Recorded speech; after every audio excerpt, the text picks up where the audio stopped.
Georgia at Golden Rams Coliseum in a key SIAC matchup as Savannah State, undefeated in the East, takes on Albany State, also undefeated in the Eastern Standings. Hello, everybody. James Redd along with Tyrone Poole. Tyrone, this is senior day for Albany State, but this is a huge matchup in the SIAC. Yeah, this is a big game. I'm expecting a big game today. You got two teams that are undefeated in conference play, two teams that have gotten consideration in Division II conference as far as the polls. And so far today, one team is going to continue their pursuit to Division II playoffs. And for the visiting team for Savannah State, they're led by one of their defensive leaders, Marcus Newbill, and Mr. McKinley Newbill. He is the defensive player of the week, and one of the big things that he likes to do is go after the quarterback. Well, he's going to not only have to go after the quarterback, but he's going to have to stop the running game. I don't expect Albany State to do too much passing. They are a ground and pound team, so Mr. Newberry is going to have to stop the run with the rest of his partners. And for the homestanding Albany State, they're led by one of their young running backs, Marcus Folks. He's just a freshman, but he is a guy that can scat around and get through and score points. Yeah, James, whether he's a freshman, whether he's a sophomore, this guy can play ball. I like the way he hits the hole. He hits the hole very fast. He's on the second level before they know it, and this guy is a big play waiting to happen. And for both teams, their two head coaches are personal friends, but they have really turned around programs that were perennial powers and brought them back up to that standard. Yeah, I believe that the student is only as good as the teacher. And the students are the Tigers and the Golden Rams. And both of these teams have great teachers. All right, stay tuned. When we come back, we'll have kickoff in the key SIAC matchup. Albany State taking on Savannah State right here on ESPN.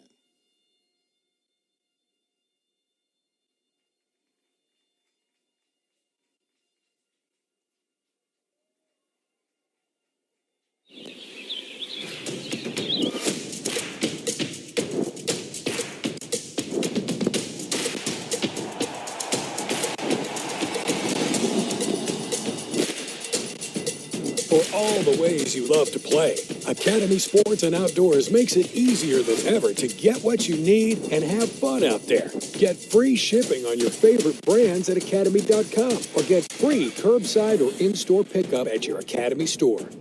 We're powering tomorrow, today. Georgia Power is investing in infrastructure to ensure a more resilient power grid, creating a balanced mix of hydro, solar, and nuclear energy, and installing high-speed EV charging stations across the state, giving Georgia's drivers the confidence to go electric. Because we know the carbon-free energy Georgia needs to prosper tomorrow will come from the tireless energy we put in our communities today. Georgia Power, powering tomorrow. Today. Since 1837, historically black colleges and universities have been fulfilling their purpose to educate and empower. Since 2009, the Home Depot's Retool Your School Campus Improvement Grant Program has also been powered by a purpose to update, upgrade, and uplift HBCU campuses. Today, 44 million votes, $4.1 million, and 147 grants later, we remain inspired by the people, the passion, and the power of HBCUs to continue our purpose. Learn more at retoolyourschools.com. As a global bank, our game plan is to help clients manage their money. We're a team of challengers, thinkers, and go-getters. Together, we bring out the best in each other. With our partner SIAC, we're creating pathways for the next generation of talent. We're scouting bankers, advisors, techies, and yes, athletes. Kick off your career with UBS.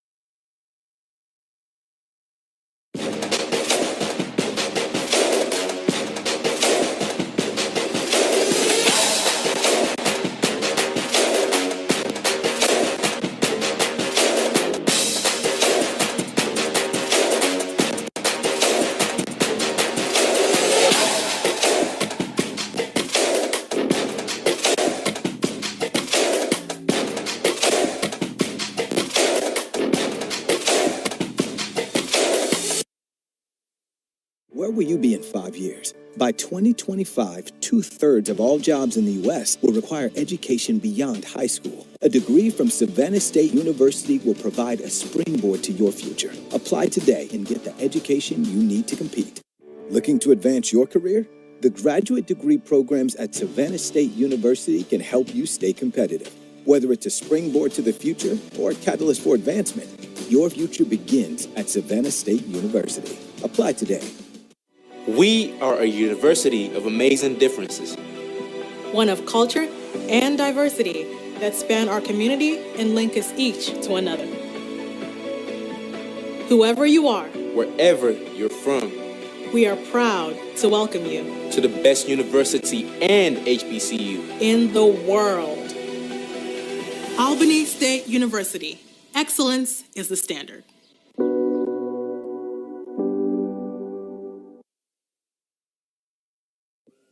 And welcome back to Golden Ram Stadium here on the campus of Albany State University. Key SIAC matchup.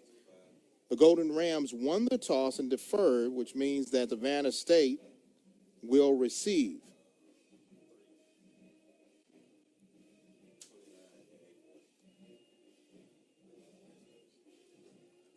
Wonderful day for football. We're expecting a record crowd. They are honoring the seniors for the Golden Rams.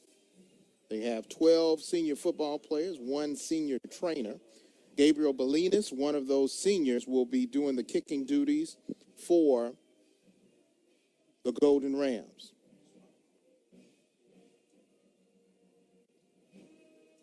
And we are underway, and they will let this one go into the end zone for a touchback. Tyrone, Savannah State is known for their rushing attack, but they also have the ability to throw the ball at times. Well, you know, as a player myself, as a former player, defensive player, I always wanted the defense to go out first. The defense sets the tone, and whether you're facing a team that runs the ball a lot like Savannah State does, I think the defense sets the tone. And I think the strength of Albany is offensively they're strong and defensively they're strong. So I think we have an even matchup today. I'm expecting, like I said, a very, very good chess match type game. Not checkers today, it's chess. Playing quarterback Devon Gibbons for Savannah State, the junior out of Stone Mountain, Georgia. And they're sending Inaj Carter in motion. Check that. That will be D'Angelo Durham. And on the first play from scrimmage, a keeper for Gibbons. And he will gain about 2 or 3 yards. Yeah, a team like Albany State, you know, they run the quarterback. You see the Z motion. You see a lot of the play action, but they are a running team, no doubt about that. So whether it's the quarterback or the running backs, they will run the ball. 2nd down and 8. Now inside give for D'Angelo Durham, and he gets to the second level, close to a first down for the Tigers.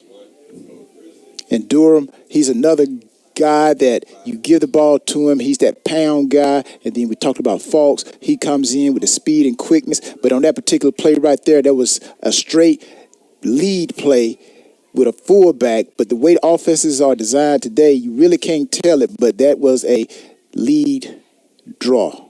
3rd down and 2, they give to Durham again, and this time he goes nowhere fast, wrapped up by Stephen Pierre, one of their lead tacklers at linebacker, and that could have been for a huge loss. And what I want everybody to pay attention to in this game, I want you to pay attention to the line play. You see all those defensive players for Albany State, all those blue jerseys? Well, all that starts at the line of scrimmage. So today is going to be about the offensive line of Savannah State versus the defensive line of Albany State. And when Albany State has the football, it's their offensive line against the D-line of Savannah State. And this game today is going to be won in the trenches. Lockhart to punt. And back deep is Javon Wooten for Albany State. Wooten will take it at his own 25, and he will move around, find a hole, but is wrapped up right at the 36-yard line. Good return for Albany State, and they'll take over with their first offensive possession. And Wooten is one of those guys, you're going to see him. He's the guy that Albany State uses to take the top off the defense, means to soften up that defense so that they're able to run the ball. So again, Wooten and all of those 11 guys out there on the field you see right now, they have to play a very important role. So today is going to be a complete game by both teams, special teams, offense, and defensively. Deontay Banu is your quarterback for Albany State. He's going to give it to Folks, and on the first carry, Folks is wrapped up quickly, and that young man, McKinley Newbill, we talked about in the open, makes another tackle for a loss. Yeah, he's a high energy guy. He's kind of like, that guy out in with the Rams, the big number 99. You know who I'm talking about, James? Oh, yeah. But you always need that guy who's electric, that guy that brings the energy to the team, and Newbill is that guy. So he's the Aaron Donald of this defensive line for Savannah State. So look for him and all other 10 guys to play hard. Inside run by Folks, and he is stopped immediately once again at that line. Niam Bozeman right there with the shoulder. Again, both teams are trying to establish the run. This is what they do. They are a high percentage run team. And both defensive lines have done very great job of penetrating and getting into the opposition's backfield to limit or stop the play on the run. 3rd down and 9. Banu looking to throw. And incomplete. Looks like that was a short slant, but that was incomplete. Again, little quick drop back here, trying to get it to the guy we just talked about. But again, if you are going to run the ball, you actually have to establish the pass a little bit. The pass sets up the run, but neither one of these teams want to have third and long. Neither one of these teams are built, I believe, to get 3rd and long plays completed. Bolinas gets it away, and it will go out of bounds. They're kicking it away from an Ajay Carter. Carter had a great game against Clark Atlanta, had a couple of returns that were called back, but he is an electrifying player.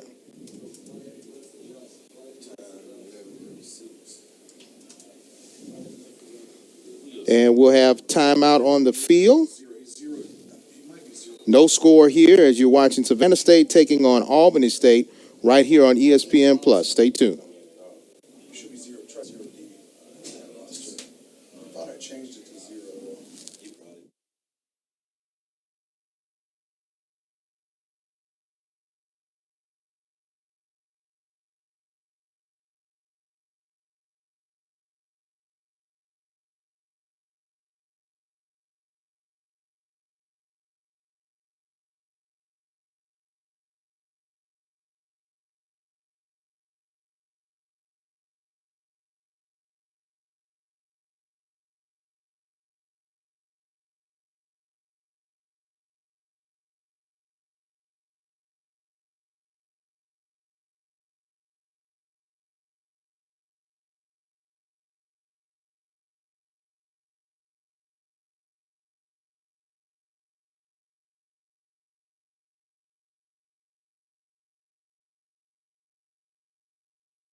Welcome back to Golden Ram Stadium, Coliseum, right here in Albany State.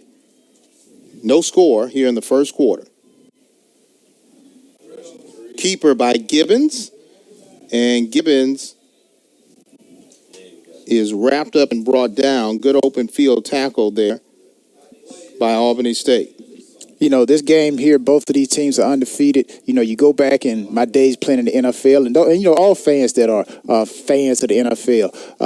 When the AFC Championship and NFC Championship used to happen, everybody used to say the 49ers and the Cowboy game was a championship game. This game here today, it has that feel. Both of these teams play in the same division, and both are undefeated. And another tackle for a loss. The defense for Albany State is definitely up to play, and they are pushing them back steadily, carry after carry. Again, starts at the front, starts in the trenches. See a little bit of man-on-man blocking there. Great penetration by Albany State's defense. And big number 96 for Albany State comes to finish off. Baker comes to finish off the play right there. 3rd down and 8.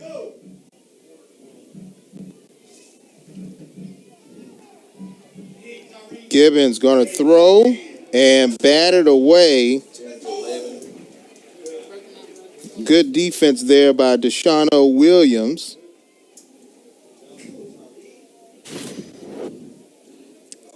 Again, this is Savannah State's attempt to throw the ball. A little bit of heat coming from Albany State. Gets the ball out of there before the quarterback actually wants to set up, and actually before the receiver can actually come out of his break.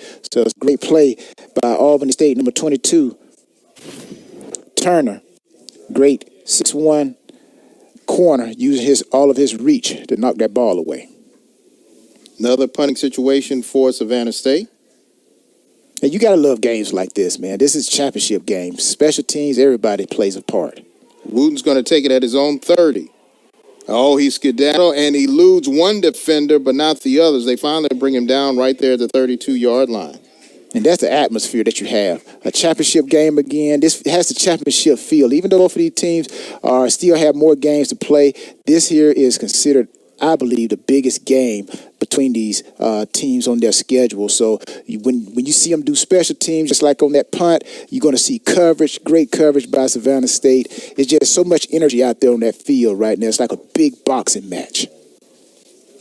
And so far, it's even on points. Exactly, even on point. Everybody feeling each other out. But I'm expecting some big plays to happen somewhere. We've seen Savannah State, what they like to do. Sneaky, and then try to go over top.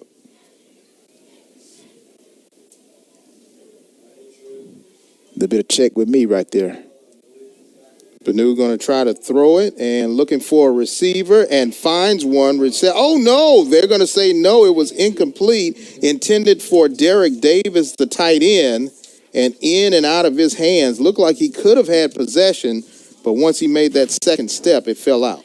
Yeah, again, we're going to see Albany State test that defensive secondary for Savannah State. And Savannah State, they have the ability to play defense in the secondary, and in order to stop the running game, you're going to have to see big plays made like you just saw right there. Trying to throw it again. They do. Able to get about 3 or 4 yards before wrapped up and brought down. You see a truckload of white jerseys over there. Every man hustling. All that is right there is a pursuit drill.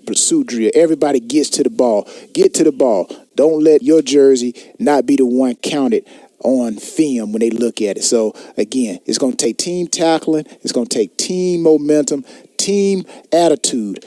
Two great teams. 3rd down and 5.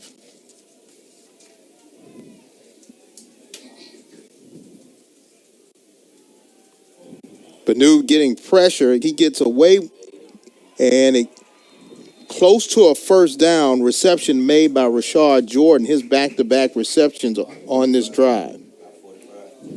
Again, you saw Albany State right there spread the field. They had someone in the flats. They had someone deep. They had someone on the hashes. So that was an easy read. Spread the defense open. Throw it to the open man. Take what the defense gives you. Completed pass, picks up positive yards. And that's enough for a first down, and they'll get a chance to move the chains and continue to drive. They give it to Folks, and Folks gets to that line of scrimmage, and all those white shirts for the 11th ranked defense nationally in Division II brings him down. And check that is Cam Ward for his first carry of the day. Now, what I do like what Albany State is doing, they're mixing it up. They're running the ball and they are passing the ball. So what that does, it makes it tough on the defensive coordinator because now you have to plan. They're not always going to run the ball on first down. We've seen Albany State come back and they throw the ball on first down. So that's a good mixture of play calling by the offensive coordinator. Benu looking to throw, getting pressure, gets the ball away. 2 flags go down. Reception made by Derek Davis, but this may all be coming back.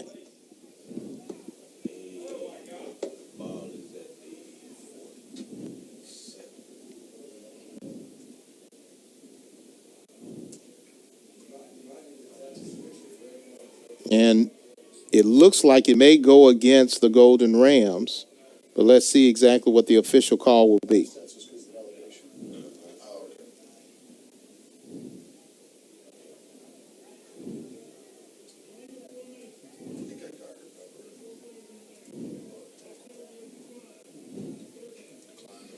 Illegal formation, too many players in the backfield, and that play is declined, so now it'll be 3rd and 9. Yeah, usually something like that. You know, someone didn't put their helmet on the hip. You have that guy who is the referee who is looking down at line of scrimmage, and somebody didn't have their helmet on that hip of that tight end of the center tackle, and illegal formation. Have a timeout called by Albany State. 7:46 left to play. Tyrone, when you have a situation like this where both teams really, it's a chess match defensively, is this the time to try to gain momentum, gamble, and try to throw it long or make a trick play, something to that effect? No, James, I don't think. I think you come out and you just play what you've worked on during the week. And I think the biggest thing that both of these teams have to be aware of and not commit are penalties and turnovers, giving up big plays like you're alluding to. So that is what I feel is going to not only help Albany or Savannah State, because both of these to win the game, because both of these teams are very, very comparable and comparable to one another. And I think it's going to be the team that not only takes advantage of big plays when they have them, but also don't do anything to shoot yourself in the foot to stop your momentum. Inside runs look like it's not working for Albany. The passes on the perimeter are working. This play right here, do you stick with the run or do you go with the pass on a 3rd and 8? The coach has been doing a great job of mixing it up, but here it's 3rd and long. You got to go with a pass.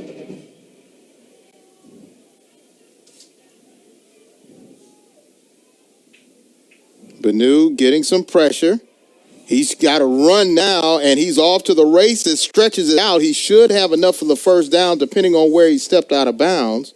And he was getting some pressure on that backside. Cameron Brown and others right there to chase him out of the pocket. Yeah, I had Cameron Brown, number 90, coming up the middle. You see him right there. But the only downside to Savannah State, they had no one to contain the quarterback. Quarterback was able to get outside, use his feet, stretches the ball out right there to pick up a few extra yards. But they say that he stepped out of bounds about 2 yards short of the first down marker, which means Bolinas will come on to punt. Inaje Carter still back deep for the Tigers. And this one will go out of bounds depending on where they get the spot.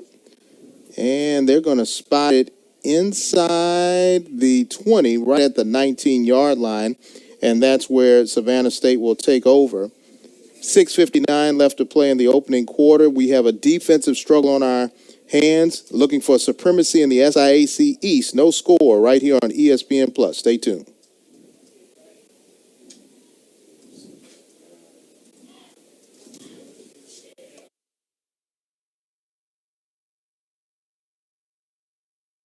We're powering tomorrow, today.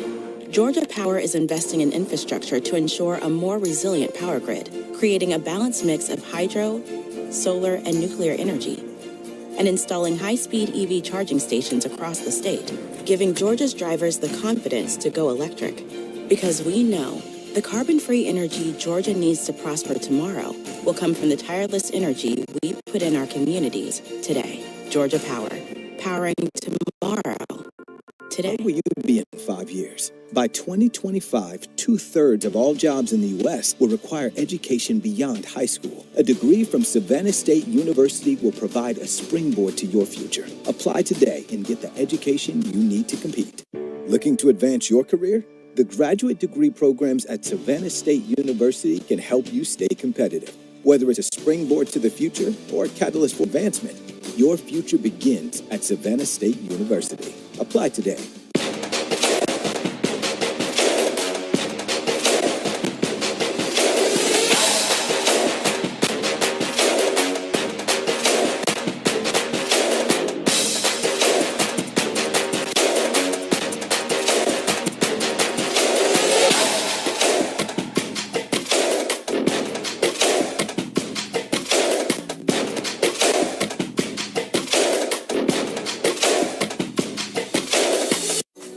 Georgia Power is here with a little reminder of how easy it is to save energy at home. Because it's often as simple as a twist, or as easy as a lift. It could be a little squeeze, or maybe just a pull. These small changes can make a big difference, helping you save energy for the bigger things in life. Visit georgiapower.com for tips and programs to help save energy and money.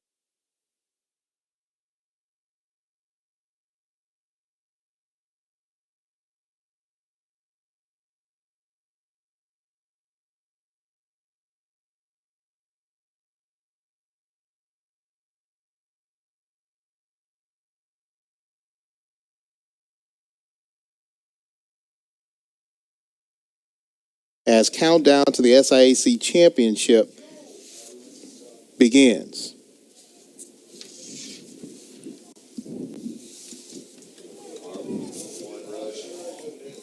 Inside run by the Tigers, D'Angelo Durham, and he may have gotten 1 yard on that carry.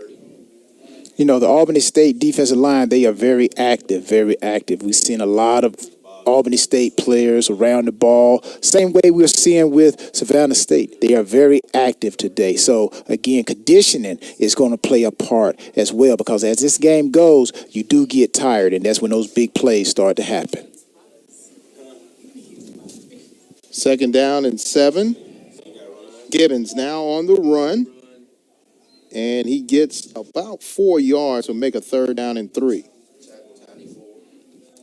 Now, Savannah State hasn't been productive today as of yet with 3rd down play. So this run here by the quarterback does put them in the range of 3rd and 3, just like Coach G says he likes to Coach Quinn likes to have his team where it's 3rd and manageable. Again, that plays into their strength. And I think any team, when it's 3rd and 3, you can go to a lot of play calls. But these two teams are running teams, and 3rd and 3, that's what we call it, James, the ground and pound. So I'm looking for a run here from Savannah State. No doubt about it. Just like making hamburgers. You got to get that mallet and pound it, pound it, pound it. There you go. That'll help get them to jump off they sides. were definitely chomping at the bit, and you can see Jalen Pugh, number 9, and he wanted to send a message. He jumped across that line.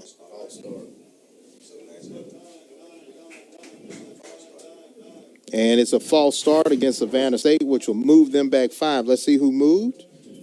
Yeah, the center. The center. Oh, my goodness. McLeod, he did. You know, sometimes these guys, well, every time when they get into the, before they come out the huddle, the quarterback always gives them the snap count. You know, it's on 3, it's on 3, it's on 3, it's on 2, it's on 2. So right there, the center was a little bit antsy to get that ball snapped. 3rd down and long. 4 receivers now on the near side. Now Gibbons, he eludes one defender, but no, he doesn't elude the next one. He goes down for a loss.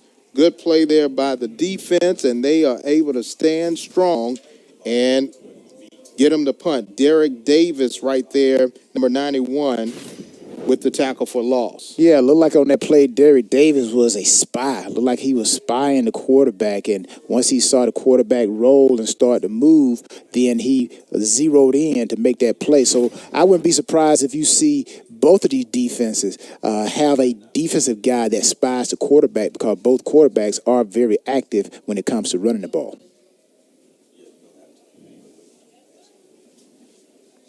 Punting situation, Lockhart kicks one deep. Wooten says, everybody get away from it. It will take a slow bounce and dead at the 39-yard line. Timeout on the field, 4:07 left to play. We still have no score. Savannah State, Albany State, SIAC football on ESPN+. Stay tuned.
Close.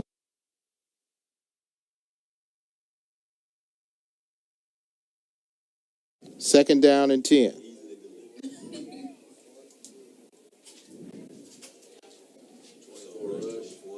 Cam Ward on the carry, and he goes nowhere fast. A lot of white shirts once again there to bring him down.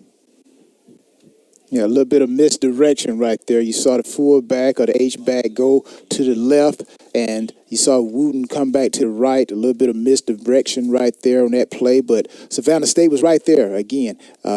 They are a very smart defense, and you're not going to fool them too much. Again, we saw where Albany State is trying to throw the ball, and I think it's going to take a complete game offensively and defensively by Albany State to beat this tough-nosed defense of Savannah State. 3rd down 10, Banu. And he's able to find a receiver. Going out of bounds is Rashard Jordan. He has been his favorite guy so far on this drive, and it looks like it's close enough for a 1st down to move the chains. Those linemen, Raymond Thomas and company, are able to point their finger out and say, yeah, it's a 1st down. I'm going to tell you the key on this play. The key on this play is the yards after the catch. You saw how the quarterback hit the receiver while he was on the run. That is the key to moving the ball down the field. So if Albany State can continue that, those crossing routes, run through the defense as a receiver. If it's man, continue to run. If it's zone, sit down between defensive players and let the quarterback find you. But on that play, catch and run. Option play, and wow, good hit there. I mean, stopping him in his tracks is Savannah State. And, I mean, he goes down real fast. Now, the key to stopping the option there. Key to stopping the option, you got to have somebody on the quarterback. Right in the quarterback face right now, making pitch. Got someone on the pitch, man, made him cut it up, and bam, right there, you got the guy that comes in and, as they say, put the lid on the jar. Right there, number 47, Campbell.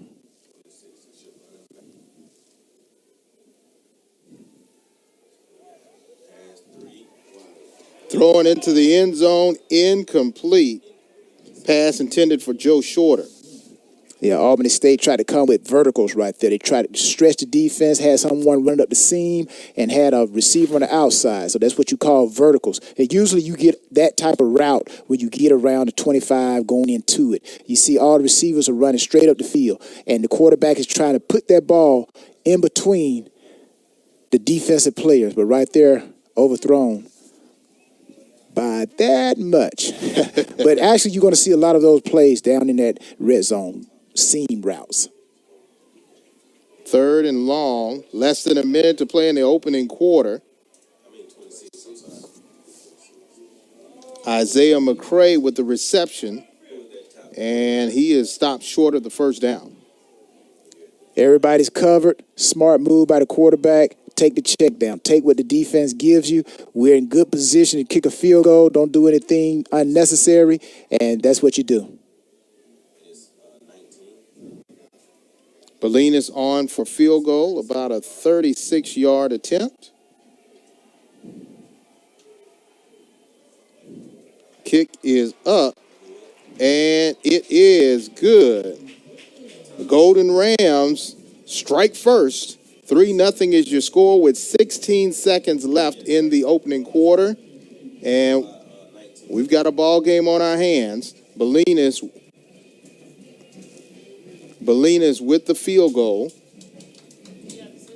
And Tyrone, I mean, it seems as though it was a start, stop, but a lot had to do with that Savannah State defense. They held, but they did give up the field goal.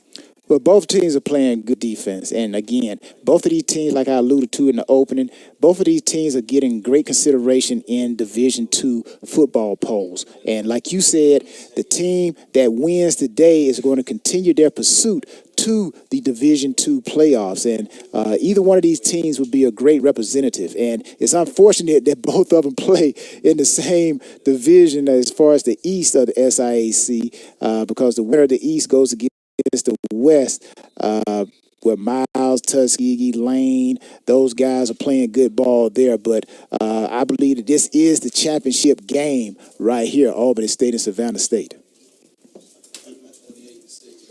Bolinas to kick. And going out of his own end zone is Marquell Brown, and he is tackled. And that wasn't a smart move because Albany State was right there to make a good special teams tackle.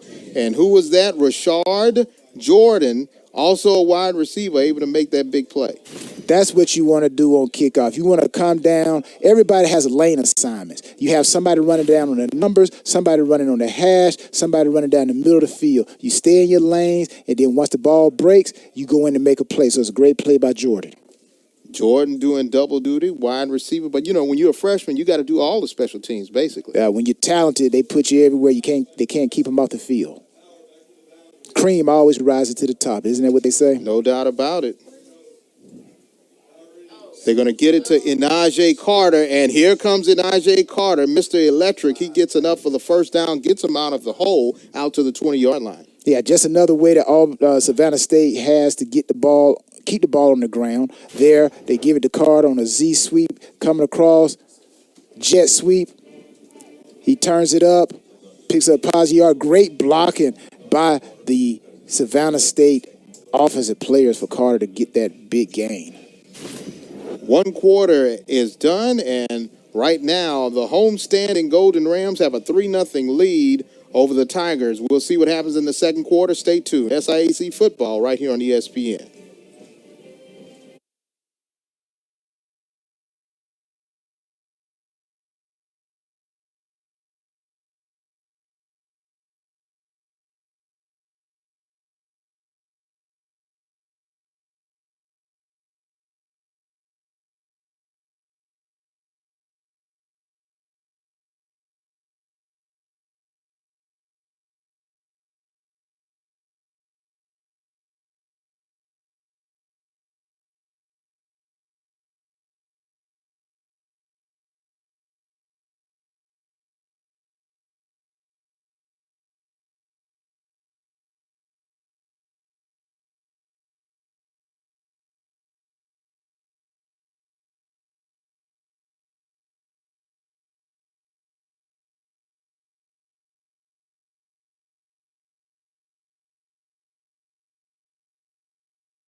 Gorgeous afternoon for football here at Golden Ram Coliseum on the campus of Alabama, on Albany State University. James Redmond, 3-0 is your score here in the SIAC.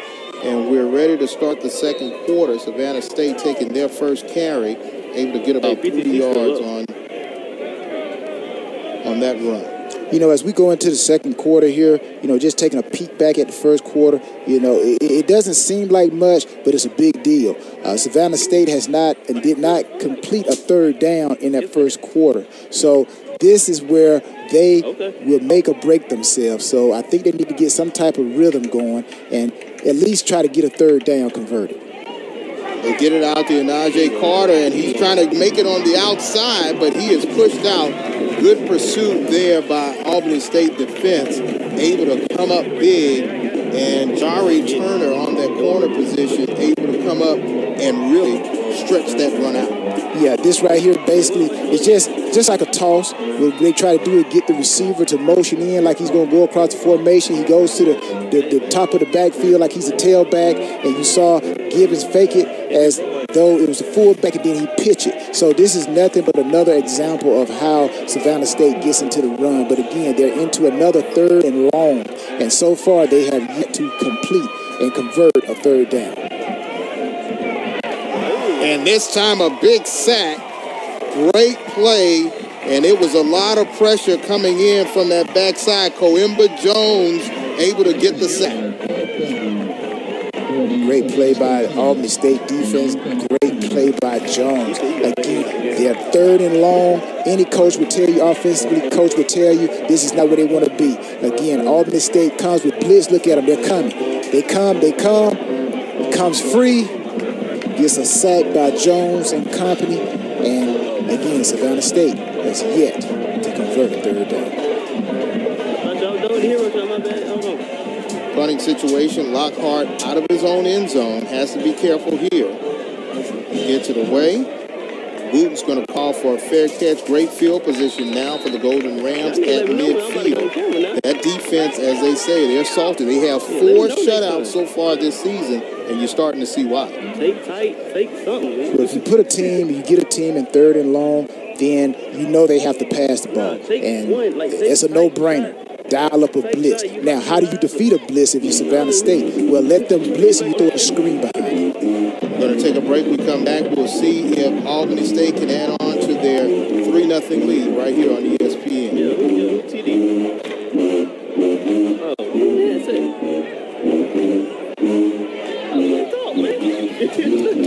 Academy Sports and Outdoors makes it easy to get what you need and have fun. Get free shipping at academy.com or get free curbside or in-store pickup at your Academy store.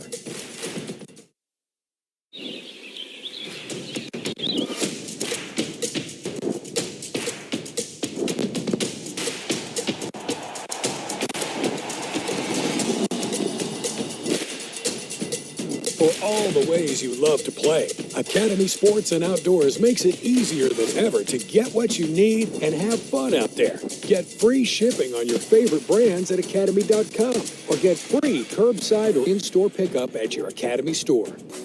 Georgia Power is here with a little reminder of how easy it is to save energy at home. Because it's often as simple as a twist or as easy as a lift.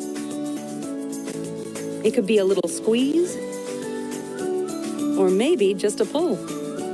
These small changes can make a big difference, helping you save energy for the bigger things in life.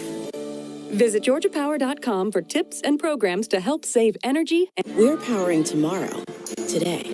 Georgia Power is investing in infrastructure to ensure a more resilient power grid, creating a balanced mix of hydro, solar, and nuclear energy, and installing high-speed EV charging stations across the state, giving Georgia's drivers the confidence to go electric. Because we know the carbon-free... Since 1837, historically black colleges and universities have been fulfilling their purpose to educate and empower. Since 2009, the Home Depot's Retool Your School Campus Improvement Grant Program has also been powered by a purpose to update, upgrade, and up...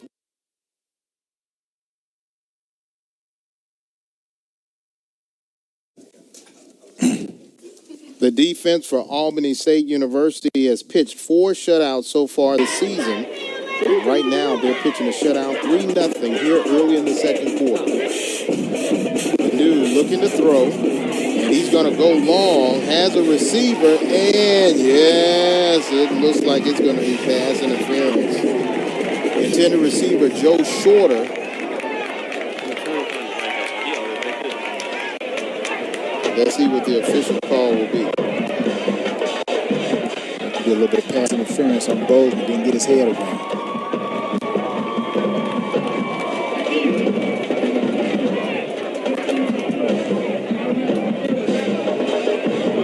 And he didn't give up. If it was the NFL, it would be in great field position, but it only gave up 15 yards. But either way, it's a first down. You get a team the opportunity to start back over fresh. Now, I know we talk about Ward. We talk about Durham for Savannah State running the ball. We talk about Cam Ward rushing the ball for Albany State. But you know what?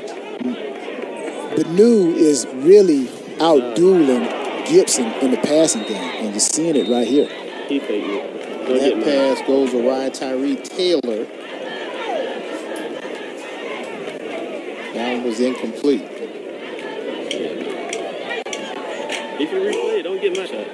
Again, the two guys that you want to pay attention to, it's not on the offensive line, but again, the battle between Benu and Gibbons. Because those guys, when they're called upon to throw the ball, they're going to have to execute. Because believe me, Savannah State knows that Albany State runs the ball. Albany State knows that Savannah State runs the ball. So Benu and Gibbons will have to play big-time ball with their arm. Benu gets rid of it. Again, trying to find Taylor. Incomplete once again. A little bit of heat coming from Savannah State. They decided to come with a blitz. And that's why that ball was an errant throw. Because it's hard to throw when you see that white jersey bearing down on you. You want to get rid of that ball as fast as you can. So both teams we've seen, they are able to get to the quarterback, and it's, again, a chess match, as we said in the opening. Is when do you call that blitz? Because you don't want to call that blitz at the wrong time, and you kind of give up the deep pass. So you have to be very particular and careful when you call those blitzes. 3rd down and 10. Throws a bullet. Enough for the first down. And still on his feet. Finally, he connects with Tyree Taylor. 3rd time's a charm. Yeah, I like this pass by Benu. Look at his technique. He drops back. He knows where he's going with the ball. Steps up. The rush goes by him. Delivers a nice pass in between that zone of Savannah State. Nice pitch and catch right there. Nice throw by Benu. And Taylor stands 5'11", 218 out of Swanee, Florida.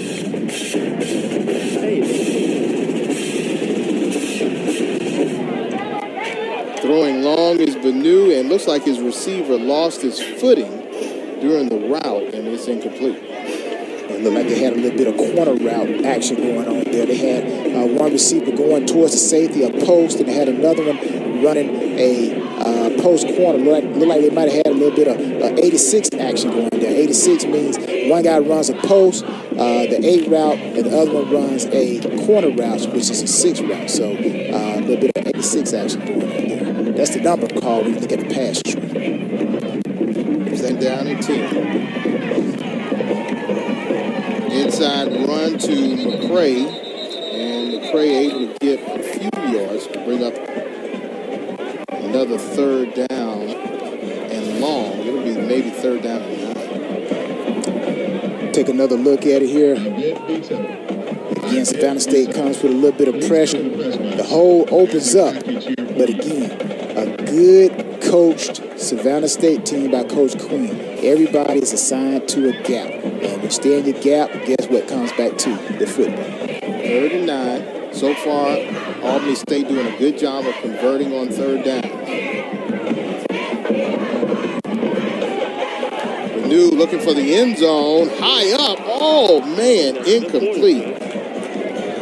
Pass intended for Wooten, and Wooten only stands 5'8". So he had to jump like a 36-inch vertical to try to get at that one. Yeah, Wooten went up, and Norwood for Savannah State was in good position.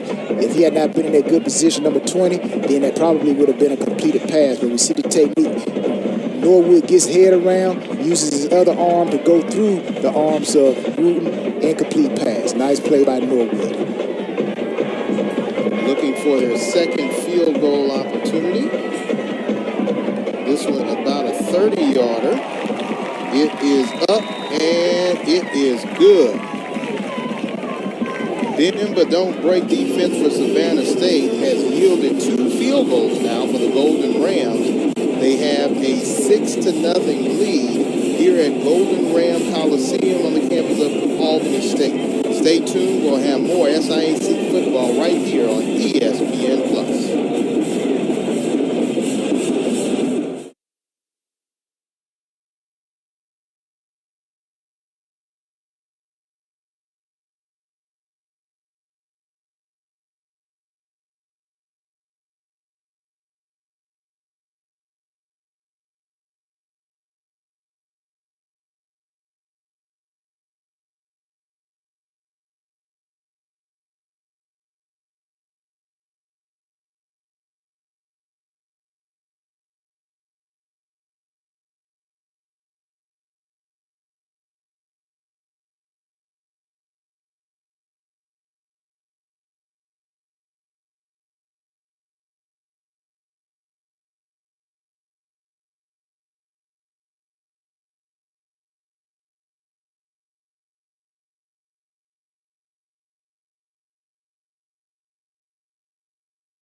Taking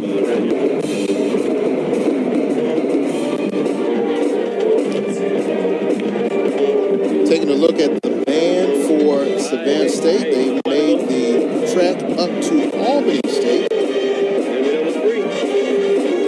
Always good to see the powerhouse of the South.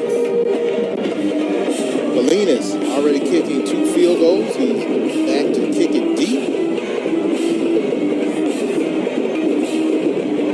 Now Savannah State trying to get a good return, staying with his blocks, but it's brought down at the 30-yard line. Is Monquell Brown on the return. The return brought down at about the 35-yard line. That's where Savannah State will take over as they trail by 6-0. I mean, this is definitely attainable for the Tigers. They're just down by basically a touchdown. Well, I haven't seen Savannah State give me any indication that they really are on a rhythm, momentum. Right now, their offense is struggling. Savannah State, Albany State is doing a great job. Able to get 1, possibly 2 yards is Durham. And that defense for Albany State showing why they have 4 shutouts, because they do everything in tandem. It's rare you see one of them just tackling. There's always 2 or 3. Yeah, and also what you're seeing is a team that's playing disciplined football. Each person, as I look at this game and I look at Albany State defense, each person is taking care of their responsibility and then reacting after they fulfill their responsibilities. Going long is Gibbons, and incomplete. The closest person to it was a defensive back for Albany State, Coimba Jones. Yeah, we've seen this before from Savannah State. If they can't run the ball, what do they try to do? They try to go deep. They try to get you to back up. And right here, Albany State is in great position to take care of the deep ball. So Albany State has looked at film. They know, hey, stay deep. And you see right there, number 5, Jones, staying deep. But if he had been maybe 3 or 4 more inches deeper, it could have been an interception. 3rd down and 9 for the Tigers. All broken play, and they're going to make them pay. Malik Barnes right there for a tackle for a loss. Assignment football shows up for the Golden Rams. Yeah, Malik Barnes is the beneficiary of great interior play. Watch the slant by the defensive line. Look at big number 90. He just leaves it wide open for Barnes to come in and make that play. So great play by Pugh, number 90, freshman, D line. Impressive freshman at that, standing at just about. And this one, oh man, he got the kick off just in time. Lockhart does a great job because he was under duress, no doubt about it. Yeah, that soccer style kicking that actually comes in handy to be able to run and kick it just like a soccer kicker. It's a turnover. So every turnover, they got immediate time. Timeout on the field. We'll take one with them. 8:50 left to play in the opening half. 6-0 is your score. Albany State with the lead right here on ESPN+. Stay tuned.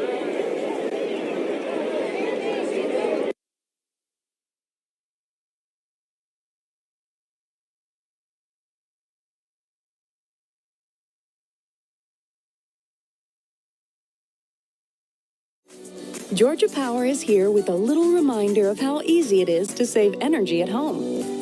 Because it's often as simple as a twist, or as easy as a lift. It could be a little squeeze, or maybe just a pull. These small changes can make a big difference, helping you save energy for the bigger things in life. Visit GeorgiaPower.com for tips and programs to help save energy. We're powering tomorrow, today. Georgia Power is investing in infrastructure to ensure a more resilient power grid, creating a balanced mix of hydro, solar, and nuclear energy, and installing high-speed EV charging stations across the state, giving Georgia's drivers the confidence to go electric. Because we know carbon-free energy Georgia needs to prosper tomorrow will come from the tireless energy we put in our...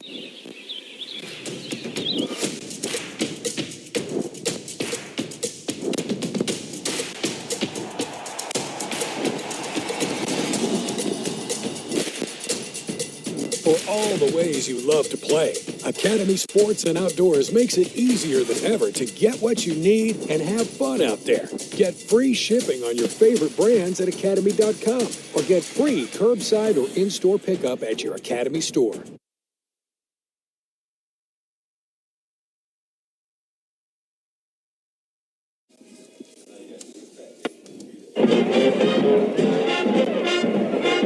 So far for the Golden Rams of Albany State, they have been clicking on all cylinders defensively, offensively, just enough to make sure they have a 6-0 lead. And now that offensive line made a big hole, and the running back able to get through for a first down.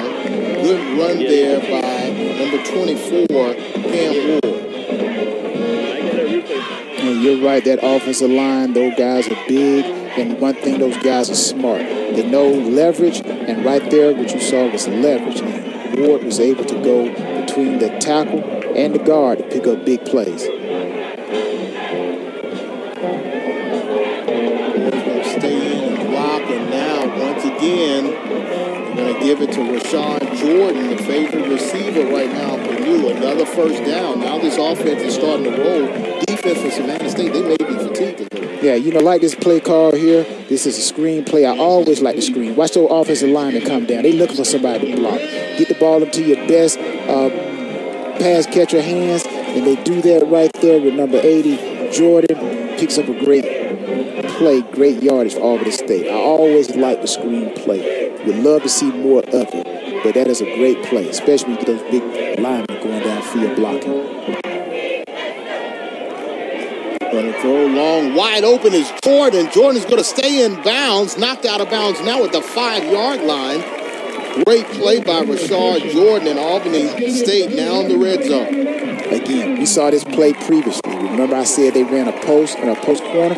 Same play right here. So evidently, Albany State has looked at film, and they see on the back end that Savannah State defensive backs get confused, and that's why Jordan was wide open. So I'm going to look for Savannah State to make some type of adjustment to that post corner route that Albany State is effectively ran right there.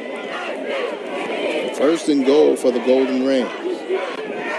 Thrown in the back of the end zone. Oh, tipped. Oh, goodness. It could have been a reception, but incomplete. Wooten is saying that somebody hugged on his jersey, but it's incomplete. He's saying that Marvin Grunchy is right there pulling on him. Look like we might have another little bit of pass interference, but again, Savannah State decides to come on a blitz, which puts man-to-man coverage with the secondary. You see number 19 right there for Savannah State. Marvin playing good technique, but maybe a little bit of pass interference. Holding.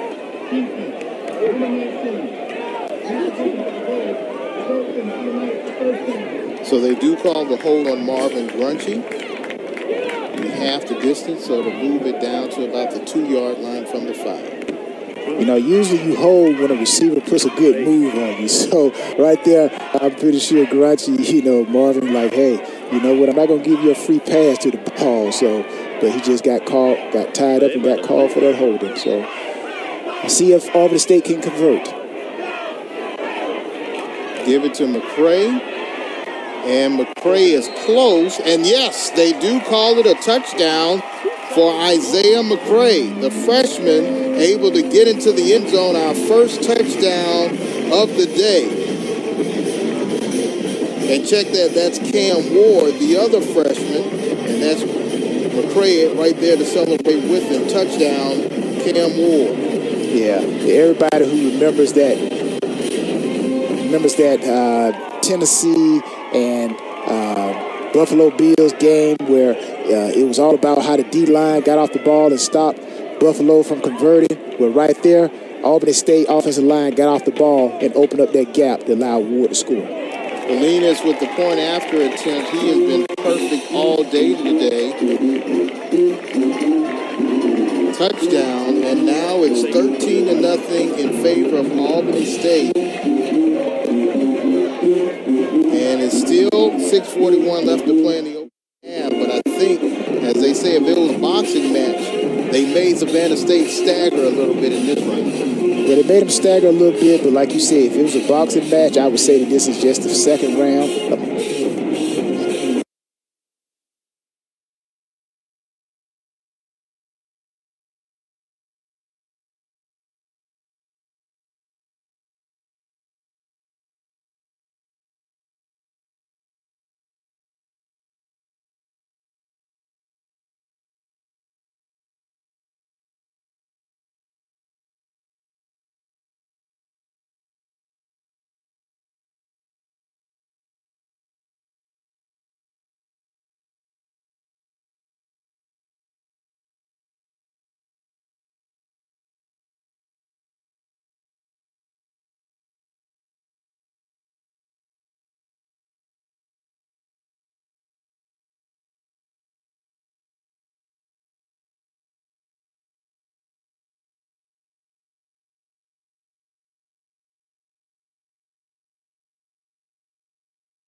Five plays, 57 yards. Cam Ward with a 3-yard touchdown run. And now the homestanding Golden Rams of Albany State have a 13-0 lead over Savannah State in a key SIAC Eastern Division matchup. Both teams come in undefeated in Eastern Division play and conference play. Fair catch called by Savannah State. And that defense and special teams playing extremely well this afternoon.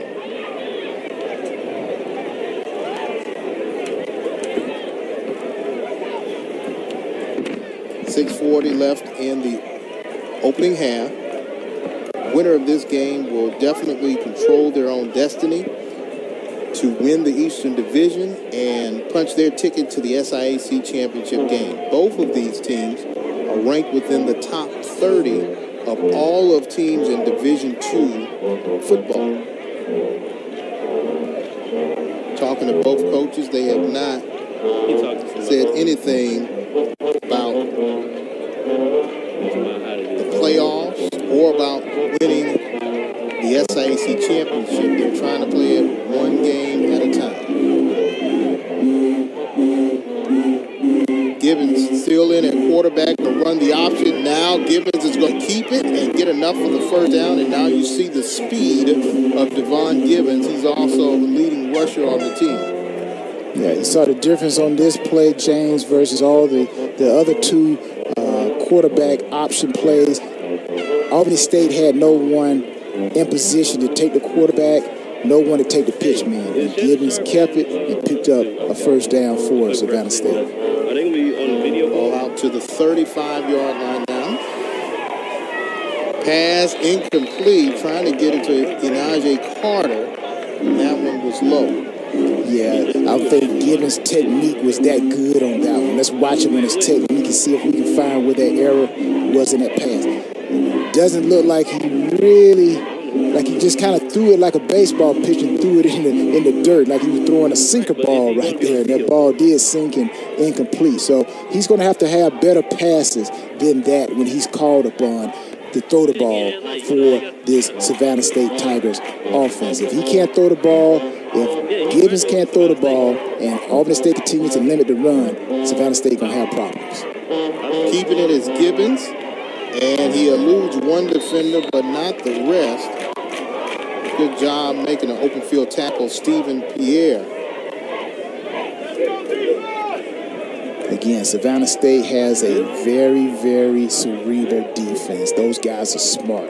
They're not shutting people out, James, for nothing. These guys study film, they study your tendencies, and they try to make you play left-handed if you're right-handed. So, kudos to their defensive staff.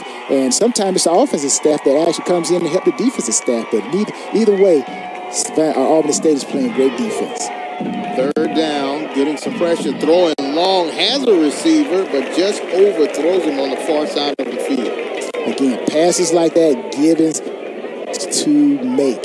Yes, we saw Albany State come in with a pressure. They pressured him, but Gibbons has to be able to stay in the pocket and deliver a catchable ball. The receiver was open, just wasn't a good pass. Running situation now for the Tigers.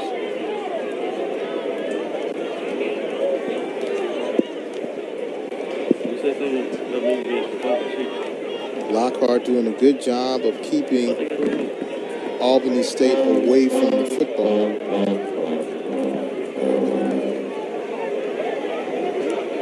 Fair catch by Wooten at the 23-yard line, and that's where Albany State's offense will take over with 5:15 left to play in the half. All right, go get some nothing.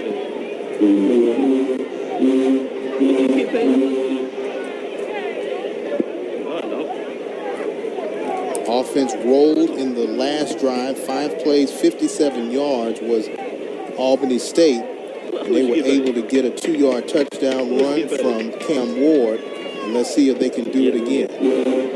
And I think if Albany State goes down and scores a touchdown on this drive here, James, I do believe it begins to change the offensive play calling for Savannah State, because you don't want to go in halftime down 20-0. Throws it and stays on his feet and keeps on rolling off to the races beyond midfield. Good catch and move it down the field for number 82, Christian Grant, the tight end, sophomore out of Fayetteville, Georgia.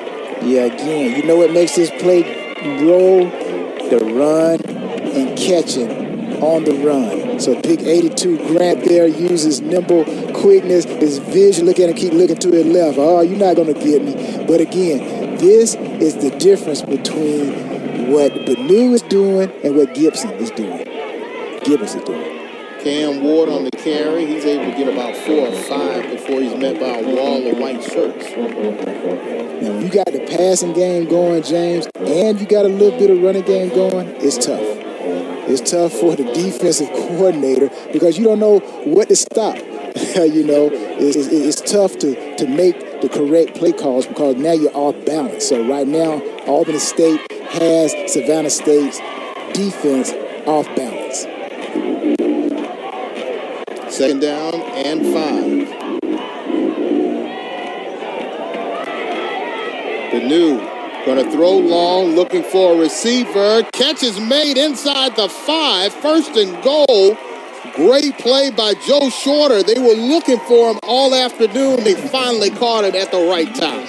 You want to talk about great accuracy? Again, great accuracy. Going away from your strong side. Banu is able to gather his feet, technique. You can tell the guy's been really coached by the offensive coaches. Delivers a nice ball. Great throw right there by Banu. And all you can do as a secondary as a defense is say, hey, we need to stop this right here, guys. Can't let them score. Give again to Cam Ward. This time the defense shows up and makes a play. McKinley Newbill with the tackle for a loss. Now, if I'm Savannah State defense, whoever that captain is on that team, I know we said about New Bill. Okay, New Bill, you need to step up right now and get these guys together in that huddle and say every man has to do their job. Okay, I know it's a cliche, but really, in this instance right here, Savannah State, every man has to do their job. We do not and cannot allow Albany State to score a touchdown.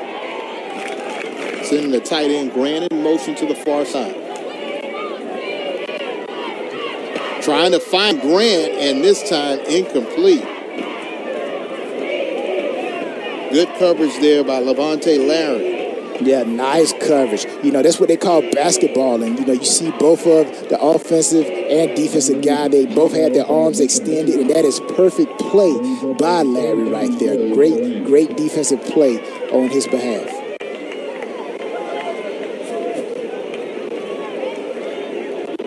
Third down and goal.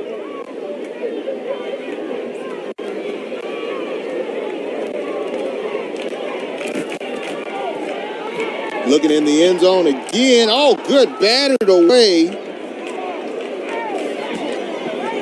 Great play there by Jordan Grant.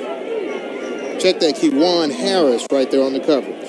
Again, we got Banu throwing it up a little bit behind the receiver. If Banu had thrown the ball to the pylon, throw it at the pylon, I do think he would have given the receiver an opportunity to make a play on that.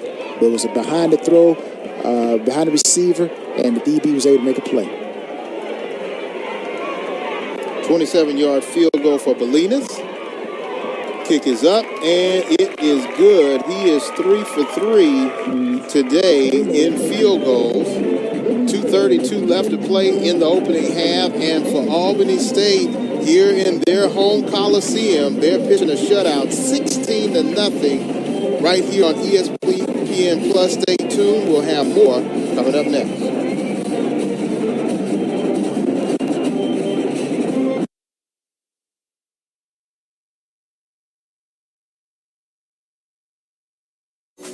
Georgia Power is here with a little reminder of how easy it is to save energy at home. Because it's often as simple as a twist, or as easy as a lift. It could be a little squeeze, or maybe just a pull. These small changes can make a big difference, helping you save energy for the bigger things in life. Visit GeorgiaPower.com for tips and programs to help save energy and money. We're powering tomorrow, today. Georgia Power is investing in infrastructure to ensure a more resilient power grid, creating a balanced mix of hydro, solar, and nuclear energy, and installing high-speed EV charging stations across the state, giving Georgia's drivers the confidence to go electric. Because we know the carbon-free energy Georgia needs to prosper tomorrow will come from the tireless energy we put in our communities today. Georgia Power, powering tomorrow. Since 1837, historically black colleges and universities have been fulfilling their purpose to educate and empower. Since 2009, the Home Depot's Retool Your School Campus Improvement Grant Program has also been powered by a purpose to update, upgrade, and uplift HBCU campuses. Today, 44 million votes, $4.1 million, and 147 grants later, we remain inspired by the people, the passion, and the power of HBCUs to continue our purpose. Learn more at Academy Sports and Outdoors makes it easy to get what you need and have fun out there. Get free shipping at academy.com or get free curbside or in-store pickup at your Academy store.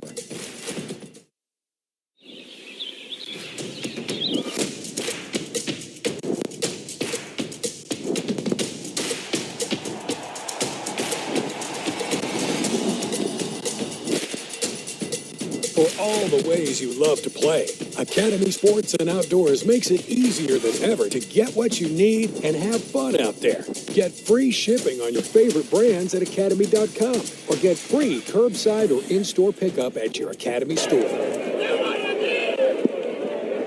Welcome back to Golden Ram Coliseum on the campus of Albany State. 16-0 is your score. Some people may be a little bit surprised by that. 3 field goals by Gabriel Bolinas and a touchdown run by Cam Ward. And now let's see if Savannah State can strike a comeback. And Najee Carter trying to run it back, but a lot of blue shirts right there and pewter helmets to bring him down inside the 20, down to the 12.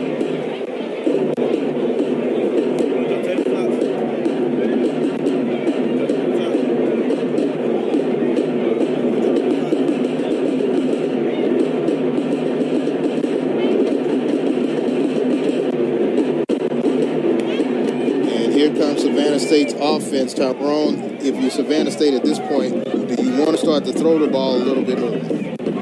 If I'm Savannah State, what you have to do, James, you got to get in a rhythm. Right now, Savannah State has not been in a rhythm all day. So they have to find some type of momentum. They got to call some consistent plays to get Gibbons into a rhythm. Gibbons is going to keep it. May have gained about 1 yard on that carry to bring up 2nd and long. Again, Savannah State offense is basically playing with two left feet right now. I don't think they know their center of gravity right now. They can't run the ball, they can't throw the ball, and right now Albany State is doing a great job. That dirty blue, as they call it, the dirty blue is out there, and they are really making it hard for the Savannah State Tigers to get anything going on offense. So yes, I think Savannah State need to come with a big play somewhere right here. Throw it deep. Try to get some type of momentum to shift and be on their side. Keeping it is Gibbons again. This time he is close to a first down and may have gotten it. Good tackle made there by Jalen Hugh. Now that will help move the ball down the field, but again, look at the clock. Okay, second quarter, they got 122, 120 left, so they have to get the ball in the air. Reception made enough for another first down. Demarion Colbert on the reception. Now, Savannah State does have all 3 of their timeouts, and this is what you call the 2-minute offense here. You're going to see them come to the line of scrimmage, they're going to get the play, snap the ball quick, and move the ball down the field as fast as they can. And this time, Gibbons, he will go down for a loss. Good play there by Josh Hill, the freshman defensive tackle, with the play. Yeah, you begin to see a little bit of frustration with some of these Savannah State players, from the offensive line. Right there, 55 for Savannah State gets beat. 55 is our guy Frazier, and he walks off, throws his hands on his pads. Let's let you know he's frustrated with his play. So Savannah State got to do something quick. 50 seconds left in the opening half, and this defense for Albany State that has already pitched 4 shutouts, and we are seeing a display on why they can do that, because this defense is stout, fast, and they can apply pressure in a hurry. These guys are smart. They're very smart as well. And the coaching staff, they are doing an excellent job in finding out what their opponents like to do and take that away. And again, we see that Savannah State is a running team. What has Albany State done? They have taken that away. They've taken the best thing that they do away from them right now and making them play with something that they don't like to do, which is throw the ball. So that's why you're seeing Gibbons run the ball a lot, because they're trying to get some type of facet of the running game going.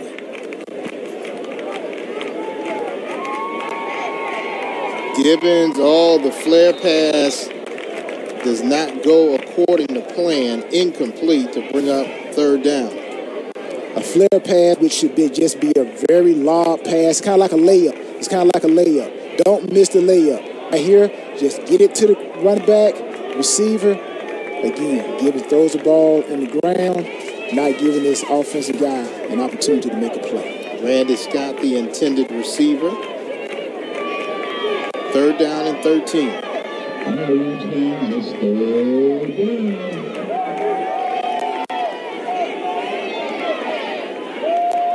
Got a little movement there on the line. Could be a free play for Albany State. Durham is not on his side. By Derek Davis. Yeah, I think Albany State going to probably give up just as much on that particular play right there as they will give up on this particular encroachment. Usually they kind of let the play run free even though the defense is offside, but they didn't really give up too much on that run. Probably be the same on the penalty.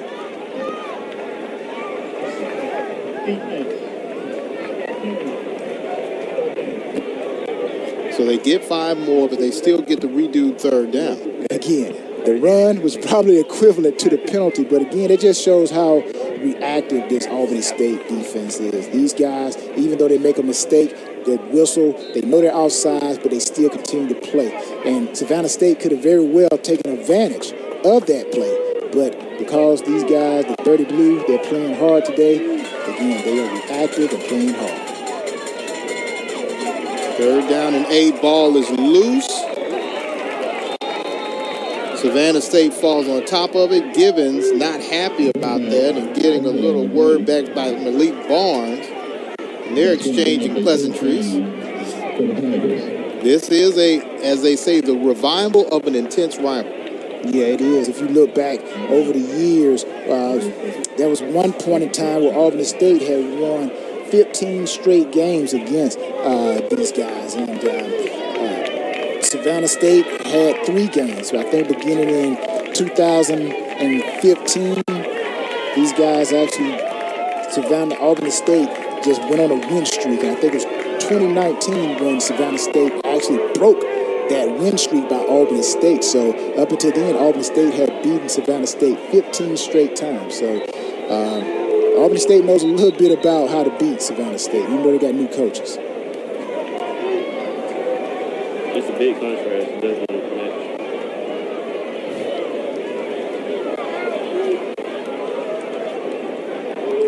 match. Fourth down and 13. Lockhart on the punt. If I'm Albany State, you know what? I'm going to take a chance. I'm going to throw the ball up. What's the worst thing you can do that can happen? Of course, Savannah State scores, but if I'm Albany State, if I got enough time, they got 2 timeouts left, I'm going to try to score. Try to put some points on the board going into halftime. Wooten called for a fair catch right at the 29-yard line.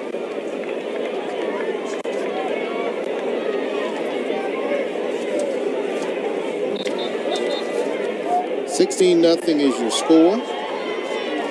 3 field goals by Gabriel Bolinas and a 3-yard run by Cam Ward. Yeah, we were going back talking about the win streak with Albany State back in 1992. For those that want to go back in 1992, that was the beginning of that 15-game winning streak, Albany State versus Savannah State. And again, all the way up to 2011, which was the last time they played, Albany State just owned Savannah State. And then Savannah State came around in 2019 and actually got their first win, 35-19. So again, Albany State is a rich tradition of football down here, down south. And we did have a penalty against the kicking team, unsportsmanlike 15-yard penalty, which will give Albany State better field position. Ball now at the 45-yard line.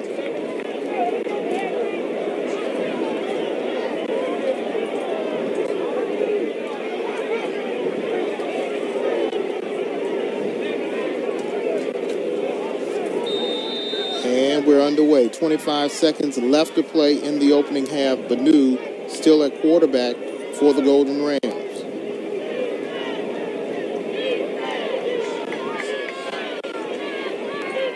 Isaiah McCray on the carry.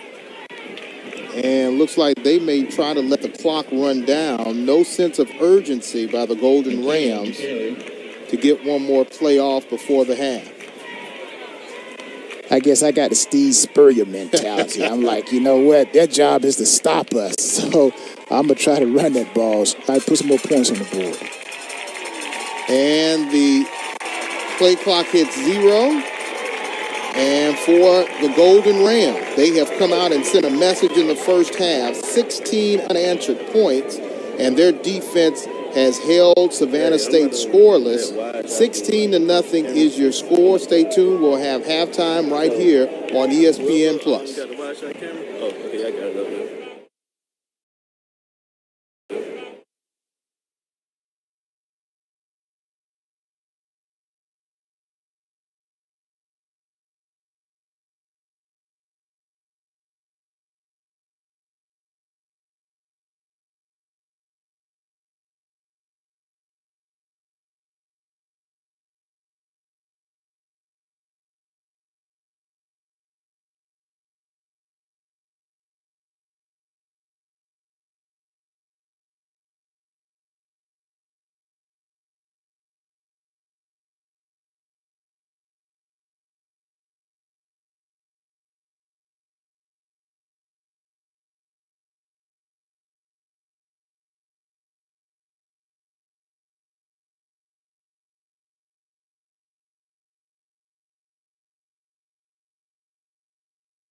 coverage of SIA football. Albany State with a 16-0 lead over Savannah State in a key Eastern Division SIAC matchup. Right now, you are watching the powerhouse of the South, the Savannah State Marching Band.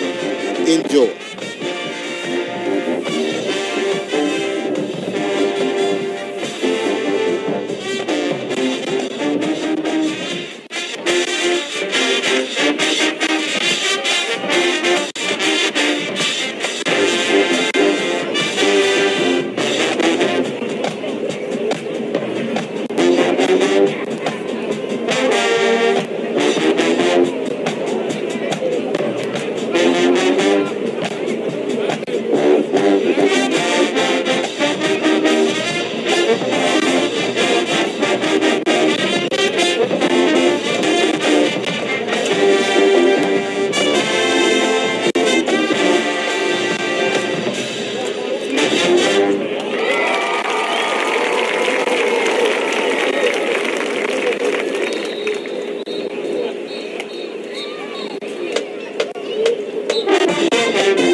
Wonderful performance by the powerhouse of the South, Savannah State University Marching Band. Stay tuned. More halftime here on ESPN Plus.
Welcome. Welcome back to live coverage of SIAC football. 16-0 is your score. The Golden Rams have the lead. Before you now is the Albany State University Marching Rams show band.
Halftime here at the Golden Ram Coliseum, and it is 16-0. And we quickly go to the SIAC conference standings, and we see the Wild Wild West in the SIAC. Miles College on top just by a game. Lane College right there in the tiebreaker. Miles would have the lead, and you see Kentucky State, Tuskegee, and Central State. It is still up for grabs there, Tyrone. Yeah, the West, Wild Wild West, as we're going to call it. And we're not talking about the Will Smith song and movie, but Miles Lane, Kentucky State, Tuskegee is still in there. So, again, there's much more football to be played, and anybody can win the West. Still a lot of football, as you said, but we move over to the SIA East, and this is why this game is so very important. Savannah State and Albany State both undefeated in conference play. Outside looking in, but still has a shot, is Fort Valley State, your alma mater. Yeah, you see Savannah State on top right now, but right today, Albany State is playing like the class of SIAC, and everybody from Fort Valley, Benedict, Clark, Atlanta, Morehouse, those guys are on the outside looking in, but right now, Albany State is the team, in my opinion, to beat in the SIAC. And they still have Albany State, Fort Valley State, always in Columbus, Georgia. That game yet to be played. But a win here for Albany State could really propel them in a situation where they have a little cushion in the SIAC. The great thing that we haven't talked about is the fact that Savannah State, they are undefeated. I think they're like 9-0 as far as conference play. Savannah has been doing a great job. Coach Quinn has that program head in the right direction. But again, Coach Gabe, Coach G, as they call him, he's putting his staple on this Albany State institution and the football team as a whole. So he's doing a very good job. I like what Coach G is doing here with Albany State. He's building a championship caliber atmosphere. 16-0 is your score in favor of Albany State Golden Rams. When we come back, we'll have kickoff and the start of the second half, and 2 quarters away to decide who is supreme in the SIAC Eastern Division. Stay tuned.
Welcome back to Golden Rams Coliseum on the campus of Albany State University. 16-0 is your score. James Red along with Tyrone Poole. Interesting thing with first half stats, Savannah State was held to 51 total yards. Albany State was held to 194 total yards. And we are underway for the second half. Albany will take it from his own 5-yard line and knocked down at about the 16-yard line. I know it's still another half of football to be played, but just looking back in history, we're going to go back into time. The last time Albany State shut out Savannah State was in 2003, 56-0. And we do have a special guest. Tyrone, you want to introduce him? Who we got? Who do we have? I think we got my homeboy. I call him the homeboy, man. The legend, man. Shannon the Sharp, man. I'm like, what's going on, homeboy? T-Pool, what's going on, man? Thanks for having me on today. I was looking at watching the game, and I remember actually playing in that stadium. But I can hear last time I played in that stadium, No, man, I'm like Shannon. I go back. I know it's Savannah State and Albany State playing, but man, you got to tell us, man, how bad did you do these boys up? Albany State, Fort Valley State, man. Where were your stats against Albany State when you played against them, man? Well, I put up very good numbers. I was 3-1 in my career against Albany State, 3-1 against Fort Valley. I don't think I lost to Clark. I think I lost once to Mo Brown. I think I lost once to Morehouse. The only team I did not beat when I was in the SIAC was Alabama and A&M. For whatever reason, we couldn't get them. I had a good game, had some good games, but we could not beat those jokers. I don't know why. But Albany State and Fort Valley, they got beat on the red. Hey, homeboy, all I got to know is, now, I saw your picture. You're number 2 now. I saw how you used to show your guns now. What was your pregame ritual before you put up those numbers? What did you used to do before the games? Nah, T-Poo, the thing with us is that, in Black College, you carry your own pads. There wasn't nobody getting stuff off the bus for you. I had my own shoulder pads and helmet in my own hands. And so we normally would have our jerseys on with our shoulder pads and helmet in our hands. And so, we already had our football pads on because we got dressed at the hotel. And then we would just come to the stadium and, just get ready to go. And I just, was just visualizing, things, my routine, what I was going to do, going over game plan in my head, knowing that somebody was going to be in the trouble that day. Yeah, heap of trouble. Hey, now, with all the youngsters today, the game has changed, from the time I came through, you came through. What is the one principle that you would tell all these Division II SIAC athletes? This is what you must do. Game ain't going to change. This is what you must do. Well, I'm a firm believer in commitment, that once you start something, you finish something. Consistency will allow you, but in between commitment and consistency, you must be disciplined. And you got to be, okay, what do you want to accomplish? And my coach, Bill Davis, who rest his soul, told me, son, if you're as good as you think you are, they'll find you. And I believe there's a lot more talent at Division II Black college football that is given credit. We just need someone to showcase and highlight that talent. Give them an opportunity. Send NFL scouts down there to go look at those guys. Sure, we don't have 15, 20 coaches, but there's some talented athletes at Black college football that just needs to get recognized. And so that's what I would tell them. Continue to work hard. Football is football. You got to tackle. You got to catch the football. You got to block. And so if you can do those things at an elite level at Black college football, HBCUs, you should be given an opportunity. And when you get your opportunity, you got to seize the moment. Man, I tell you what, I know James want to ask you a couple questions, but man, Shannon, boy, if we'd had ESPN when I was coming through Fort Valley, I might have been in the top 5, man. I was very fortunate. We played Fort Valley my senior year, and it was on BET. So I did get an opportunity to play one game on television. It was BET. and it was jam-packed. As a matter of fact, it was you guys' homecoming. I heard about it. Shannon, do you remember the first time they had a professional scout that came out to your college practice, and what was your feeling when they said, no, we're looking at you? Well, the first time that I knew there were college scouts is that we played Central Florida, and they had a wide receiver that everybody was talking about. And my coach Bill Davis told me they got this guy at Central Florida, and he's very good. And there's going to be some professional scouts there taking a look at it. I'm a sophomore, so when after the game, they ain't talking about him. They talking about me. And Coach Davis said, "Well, you got to wait 2 more years because he's just a sophomore." And then my junior year, scouts started coming to campus. They started taking a look. And they were mainly talking about, okay, you're Sterling Sharp's brother. My brother was 7th pick in the draft in 1988. And so there's like, okay, he went to South Carolina. Why are you here? And I explained to him why I was there. I said, well, don't let because I'm at Savannah State fool you.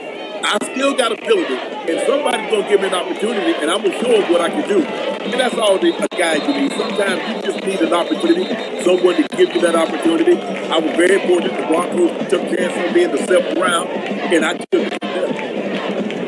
Now, I know you talk about you made your biggest splash on special team because you talk about Terrell Davis as well. When Terrell ran down, you're like, hey, who was that guy that made that tackle? We need to get him in the backfield. So yourself coming into the league, what was the biggest adjustment that you had to make coming from the HBCU where, like I said, I heard stories about you, brother, at Fort Valley State. They say you would have 5 catches, about 400 yards, and would have had 5 touchdowns, but you trip your own self up trying to run for the other 5th touchdown. But what did you learn that was probably the most difficult thing that you had to really grasp going into the NFL? T-Food, people won't believe this, but I was the snapper on field goal, PAT, and punt all the way to the 4th game of my senior year. So I would catch 10 catches for 205 yards and still be snapping punts and PAT. And so that was the hardest thing for me was to learn. Had done it, but to all of a sudden, like, you have to change your mindset. Well, I'm no longer a star. I got to play special teams. I got to play punt. I got to play punt return. I got to be on kickoff return. And so just getting an opportunity, the longer I stayed around, the better my chance was going to be. And I was just waiting my chance. And then, I was on scout team. If you're not a starter, you're going to play scout team.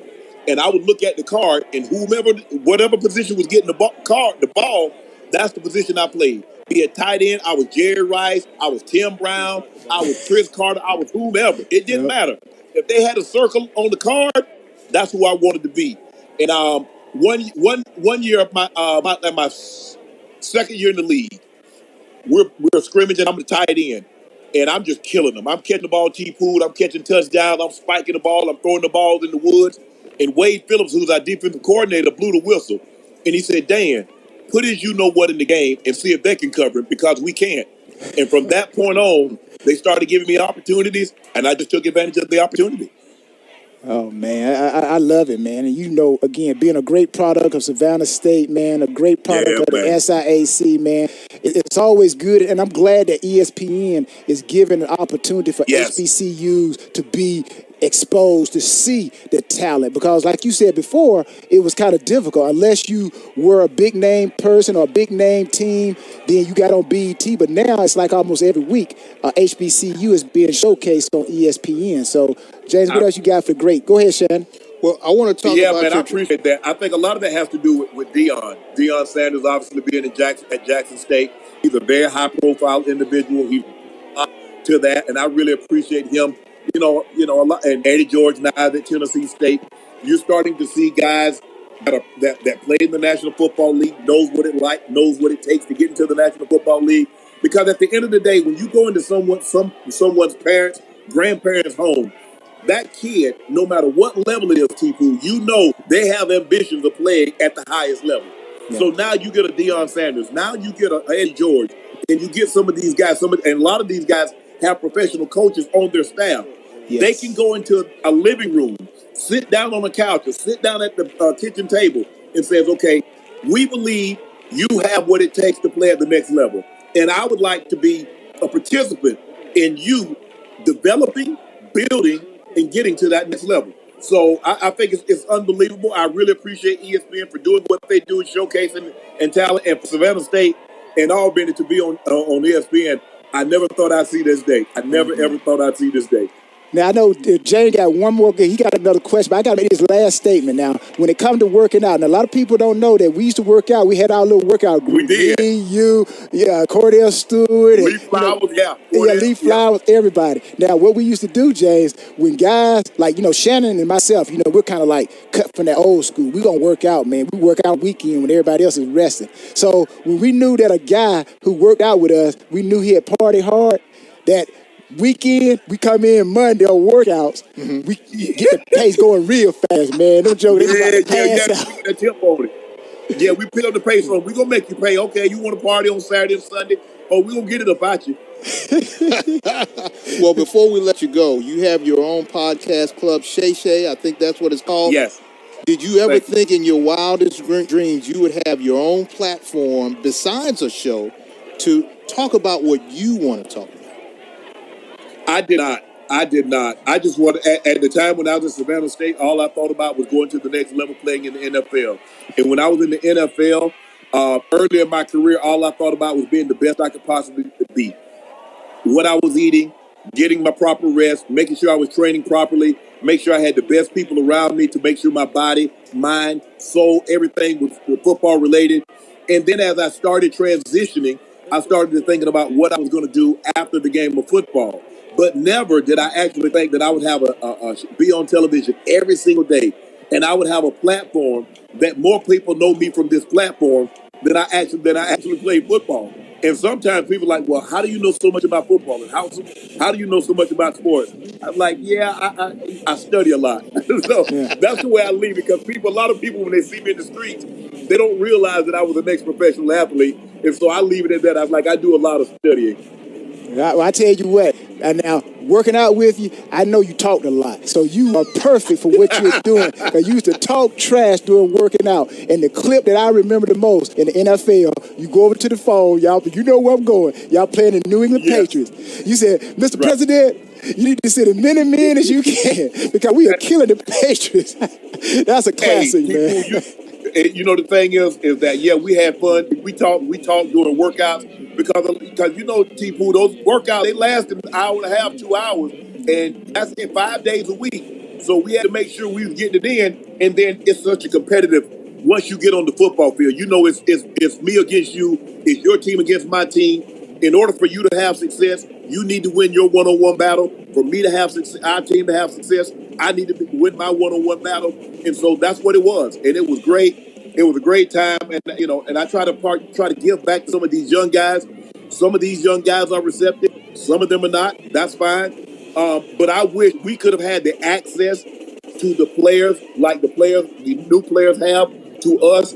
I wish that would have been readily available back then when you and I came along. But the game is in great hands. The NFL is doing a great job. There's a great talent pool in flux. And so even though Tom Brady don't seem to be retiring anytime soon, I think the quarterback position is going to be in good hands with Patrick Mahomes and Lamar Jackson and Justin Herbert and Dak Prescott and all these young guys coming down the pipeline. I think the NFL is going to be in pretty good hands. Yes, sir, Shannon. All right, Shannon, thank you so very much for joining us. I saw the dog there. Tell the dog we say hello. I appreciate that, man.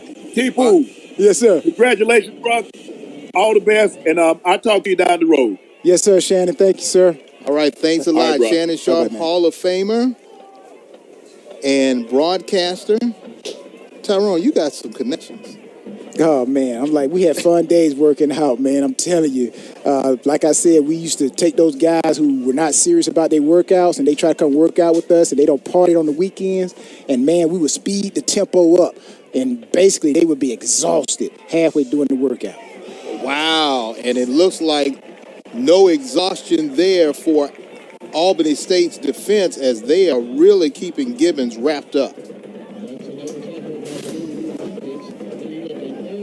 Perfect way to stop the option when you take the quarterback out of the equation. Yeah, again, you always got to have someone assigned for the quarterback right there. The quarterback, the pitch man is taken care of. Nowhere for the quarterback to go. And that's how you defend the option. Great job by Albany State. I think Savannah State needs Shannon to come out of retirement, man, and come out there and help him out a little bit. They're trailing 16. They're trailing by 16 to Albany State. Trying to get something going offensively.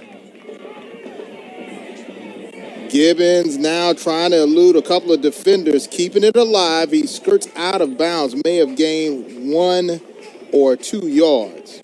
Now, this has been their Achilles heel.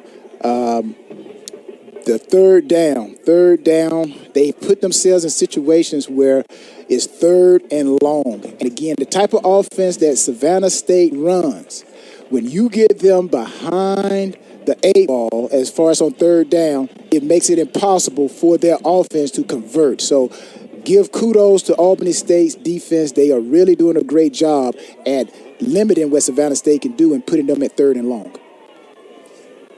Lockhart again to punt.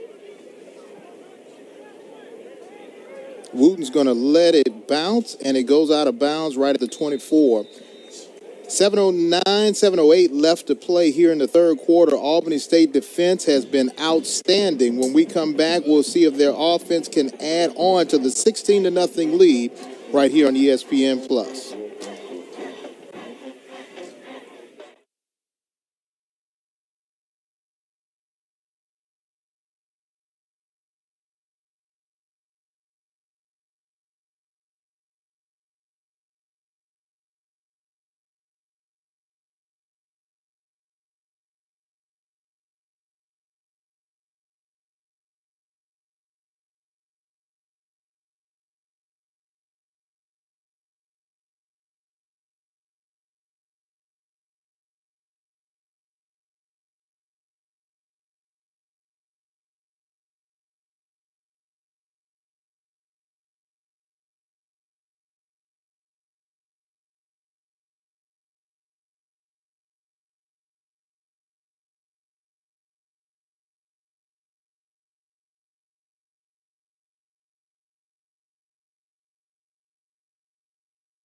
Nothing is your score. The Golden Rams with the lead and try to remain in first place in the SIAC Eastern Division. Both teams come in undefeated in conference play, but it's Albany State who had 16 unanswered points in the first half.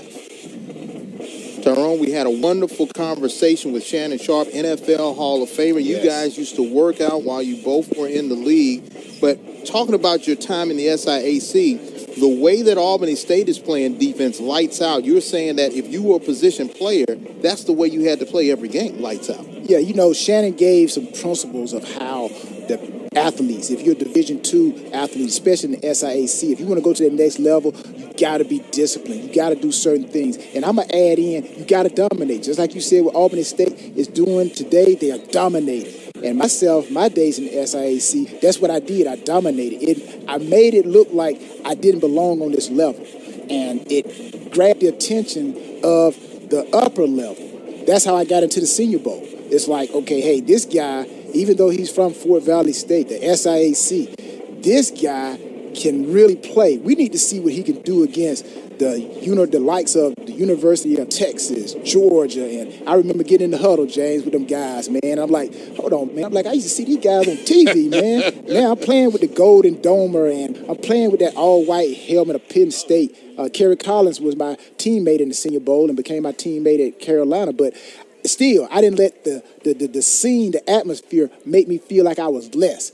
I was more dominant, just like they were. And my thing was, James, they put their pants on the same way I did. We had a personal foul tripping, and that was on Raymond Thomas, the junior offensive guard. And Raymond has quite a contingency. We can see in the stands a lot of 72 Thomases sitting in stands. And I don't think Mama Thomas is going to be happy about that. Yeah, that's how you got. You got to have the fan support, and just going back to what you're saying. Thomas. If he wants to, or anybody from Albany State or Savannah State want to go to that next level, you got to stand out. You got to dominate. So, if you're a cornerback, man, try to cover the best receiver every game. Another pass to Rashard Jordan, and here comes Jordan into Savannah State territory, first down, and Rashard Jordan, just a freshman, and this young man has the pink streak going because he has that pink tassel right there on his uniform. Yeah, October is breast cancer awareness, so you see a lot of players wearing pink. But again, this is what you have to do. This is what I mean. You got to dominate. Right there, Jordan, we've called his name several times today. And when he gets the ball in his hand, something is going to happen. So if you're a receiver, that's what you want to do. You want, when that ball gets in your hands, just like Mr. Shannon Sharp did, that's how he got there. When the ball got in his hands, he made something happen. Dude going long, catch made, 10, 5, touchdown, Javon Wooten, touchdown, Albany State Golden Rams. And the route is on, and it looks like they're reeling that fish up, and they're almost trying to put this thing on ice. Yeah, well, let's keep a close look at that 56-0 win in 2003. Right now it's 22-0. Remember, I alluded to that 2003 victory by Albany State. They shut about 56. They're getting closer to it. But again, another big play by Albany State, taking advantage of that lackluster secondary of Savannah State. 50-yard touchdown pass from Banu to Wooten, point after attempt by Bolinas, one of the 12 seniors honored during pregame. And yes, even the cheerleaders get their push-ups in. They got 23 of them. It's growing quarter by quarter. And right now the route is on here at Golden Rams Coliseum. And even the band, the show band, is having a good time. When we come back, we'll see if Savannah State can start their comeback. They'll get the ball next right here on ESPN.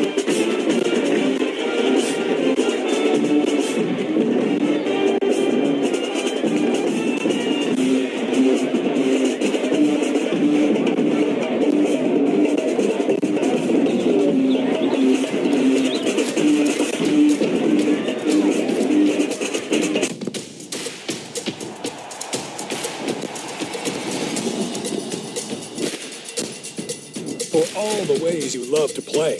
Academy Sports and Outdoors makes it easier than ever to get what you need and have fun out there. Get free shipping on your favorite brands at academy.com or get free curbside or in-store pickup at your Academy store. As a global bank, our game plan is to help clients manage their money. We're a team of challengers, thinkers, and go-getters. Together, we bring out the best in each other. With our partner SIAC, we're creating pathways for the next generation of talent. We're scouting bankers, advisors, techies, and yes, athletes. Kick off your career with UBS.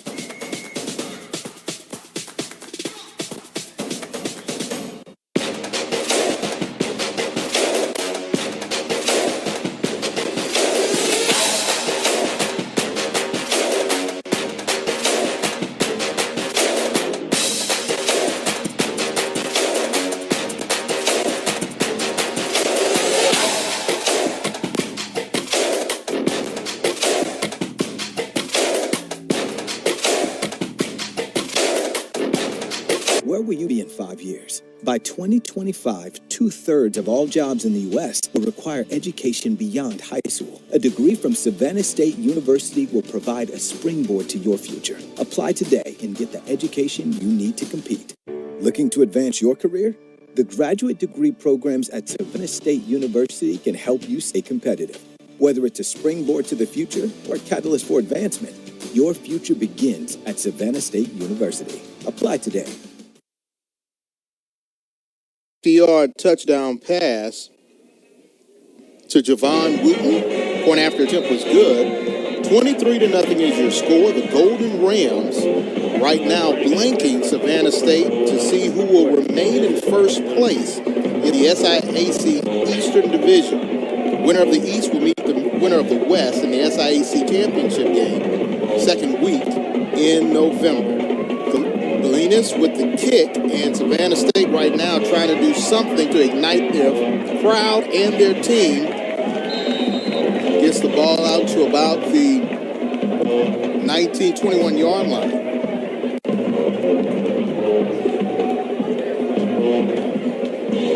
And Tyrone, this has been everything that we thought Albany State's defense was. They have shown up today. Well, you know what? I'm going to be honest, I was not expecting this here. I was expecting these are the two top teams in the SIAC, but there's an old saying. They say one team, both of the teams are 6-1. But one team is not a true 6-1 team, and the other team is a true 6-1 team. And right now, Albany State look like they are a true 6-1 team. Low snap. JT Hardage in for quarterback for Gibbons. And this time the defense says, no, we're not going to have it. A sea of blue shirts right there to make the play. Leading tackling is Broderius Rollins on the tackle. Just look at the speed of his defense. Look at the speed of the defense. Watch number 94 right there. He's blocked. Watch him hustle. Watch him hustle. Look at the defense. That is why they are beating Albany State is winning 23-0. I'm like, you got your interior lineman hustling like that. I'm like, that's pursuit. Hardage going to keep it, and he pays the price for that. Does not slide in time. May have gained about 2 or 3 yards on the carry to make a 3rd and long. Now, the only thing that I would say, if somebody's okay, Tyrone, what is Albany State defense not doing? They got a shutout going, 23-0. They're stopping Savannah State on 3rd down. What are they not doing? Well, I would say Albany State, congratulate your player when he makes a play defensively. Let's do some back bumping. Let's do some helmet slapping. That's the only thing I don't see right now. That extra excitement in defense. Pass, catch made. Looks like it's enough. Oh, man. Good second effort on the tackle. May have saved a 1st down.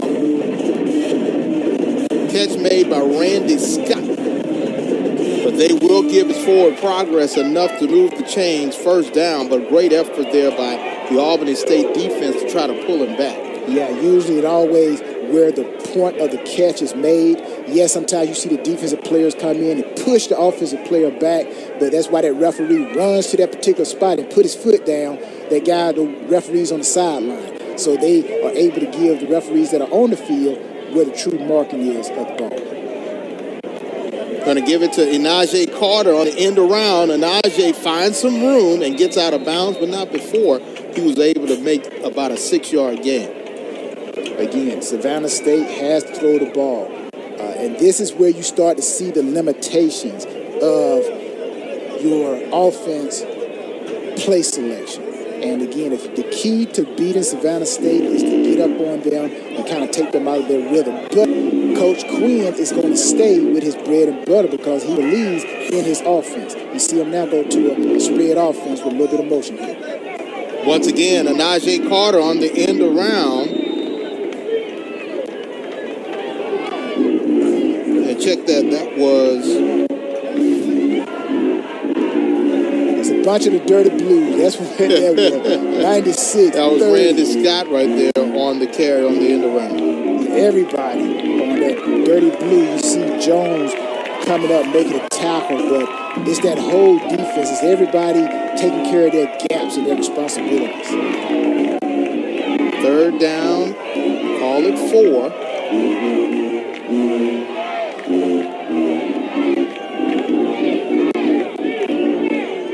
keeping it as hard as he's going to run and get close to the first down marker. His knee goes down short by about 1.5 yards. You know, I'm beginning to like Jones. Jones, number 5 for Albany State. This guy's been around the ball. They blitzed him.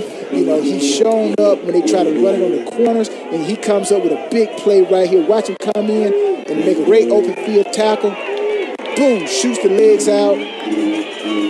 Great play by Jones. Big fourth down here. 4th and 1. Savannah State trying to keep the drive alive. And looks like we got timeout call.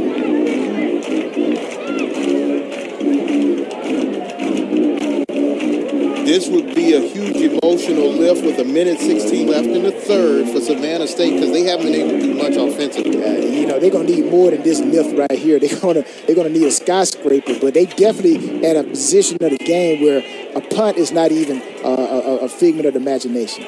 You have to go for it. Every play going forward, unless it's so obvious that it's a 4th and 15 that you got to punt it, but they are in 4-down territory every time right now because I'm pretty sure Coach Quinn wants to get that 0 off the scoreboard. So he doesn't want his team to go and be shut out because again, Albany State is playing great ball, but this is a big 4th down call here for Savannah State. If they don't get it, they give Albany State great field position.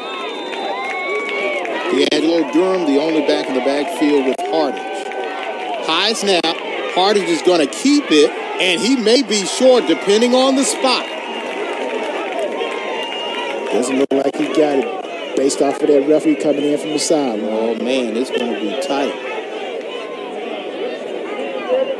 Like he's Albany State is saying no, but they're going to have to bring the chains out. I think he may be short by a nose of the football, but let's check and see. They're moving all the players back. Again, it's where the momentum stopped, not where the player actually ended. It may be a matter of inches. We thank everybody for joining us on ESPN Plus. Thanks for logging in. 23-0 is your score. Savannah State trying to keep their drive alive.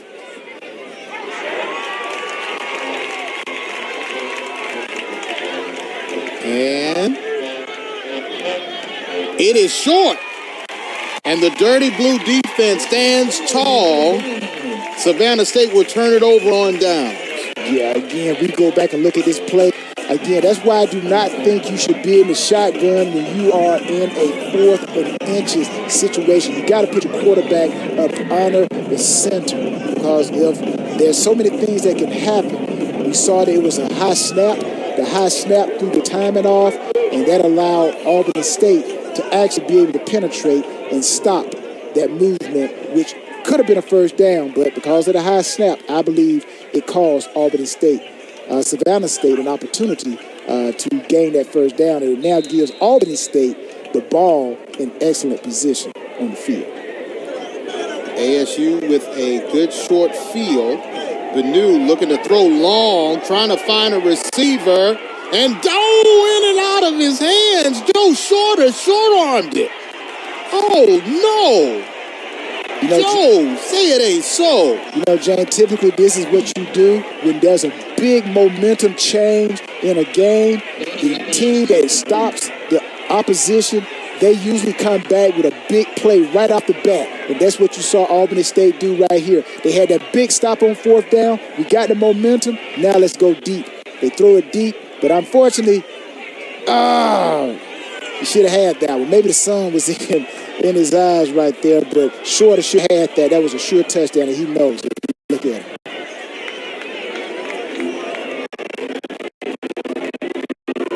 Second down, still looking to throw long. Benu now being chased. He gets out of the pocket and smartly slides down at the 35-yard line. Yeah, Benu understanding the situation. Hey, I don't need to take a lick. You know what? Get as many yards as you can. He gives Albany State a great third and about 5 yards to go. But again, nobody's open. Take what the defense gives you. Use your legs. Keep the ball. Let's keep moving. 3rd down and 6 yards for the first. As Hank Strand would say, keep trickling the ball down the field, man. Hank Strand was the coach for the Kansas City Chiefs. No doubt about it. Always had that beautiful sport coat on. Flare pass out to Jordan. Reception made, maybe a half a yard short. No, a little bit more, maybe 2 yards short of the first. Now, does Albany go for it now with 9 seconds? Oh, they're going to let the clock run out. Let's look at the and throw. It goes down to 3 seconds. Everybody trying to catch back up. 4th down, and we're going to call it 4. The actual throw by Benu, I'm like staring down the barrel of a blitz, and he gets tagged and still delivers a nice ball. Great 3 quarters of football for Albany State. They are 1 quarter away from sending a message not only to the SIAC but all of Division II football that they're a team to reckon with. 1 more quarter left, but can Savannah State mount a momentous comeback? We'll see. Stay tuned right here on ESPN Plus.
And the Albany State Golden Ram cheerleaders obviously happy as their team is 1 quarter away from pitching their 5th shutout of the season. James Red along with Tyrone Poole. Right now we start the 4th quarter, 4th and 2, and it looks like the Golden Rams and Coach G are going to go for it.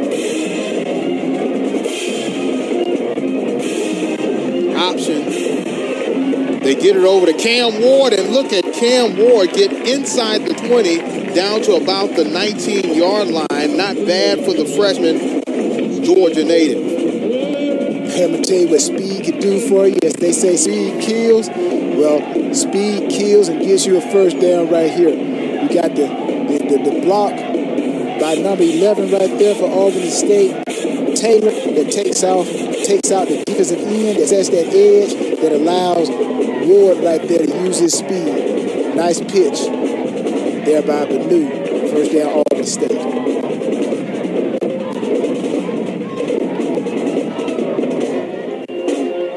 Banu getting some pressure. Oh, he tries to find Ward. Check that. He tries to find Christian Grant, his tight end, overthrows the 6'2 sophomore. Now, a lot of people have heard me speak and say this term, and probably if you're a football fan, you've heard this term as well.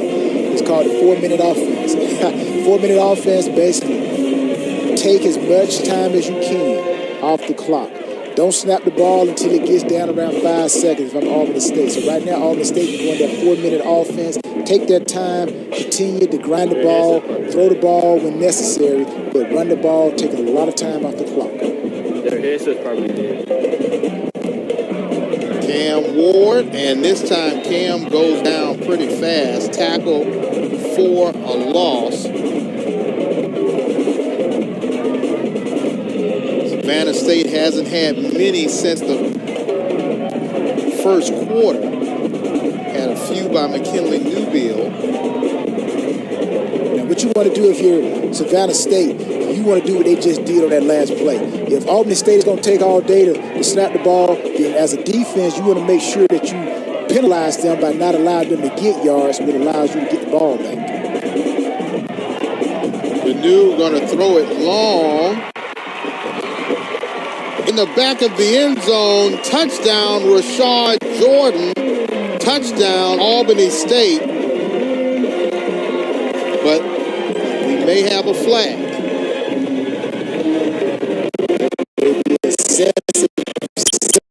Celebration. Could it be? But again, this guy Jordan, man, he's playing good. What about Banu? Throwing on the run. Throws up a Hail Mary, so to speak. And you know what? This guy looks like DeAndre Hopkins out there. Jordan jumping up, taking the ball out the air from these hungry defensive backs. But, man, Jordan is playing lights out today.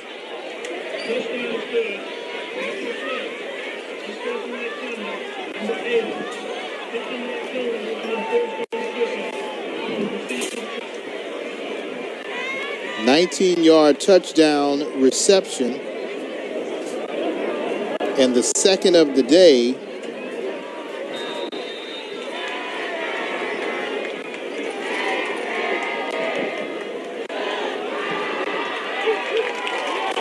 Extra point is good. 13:30 left to play in the game. And yes, you are not seeing a mirage. 30-0. Albany State over Savannah State. Time is running out for the Tigers if they're going to claw back into this one. Stay tuned right here on ESPN+.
Golden Rams of Albany State, offense, defense, special teams, all playing at a high clip this afternoon.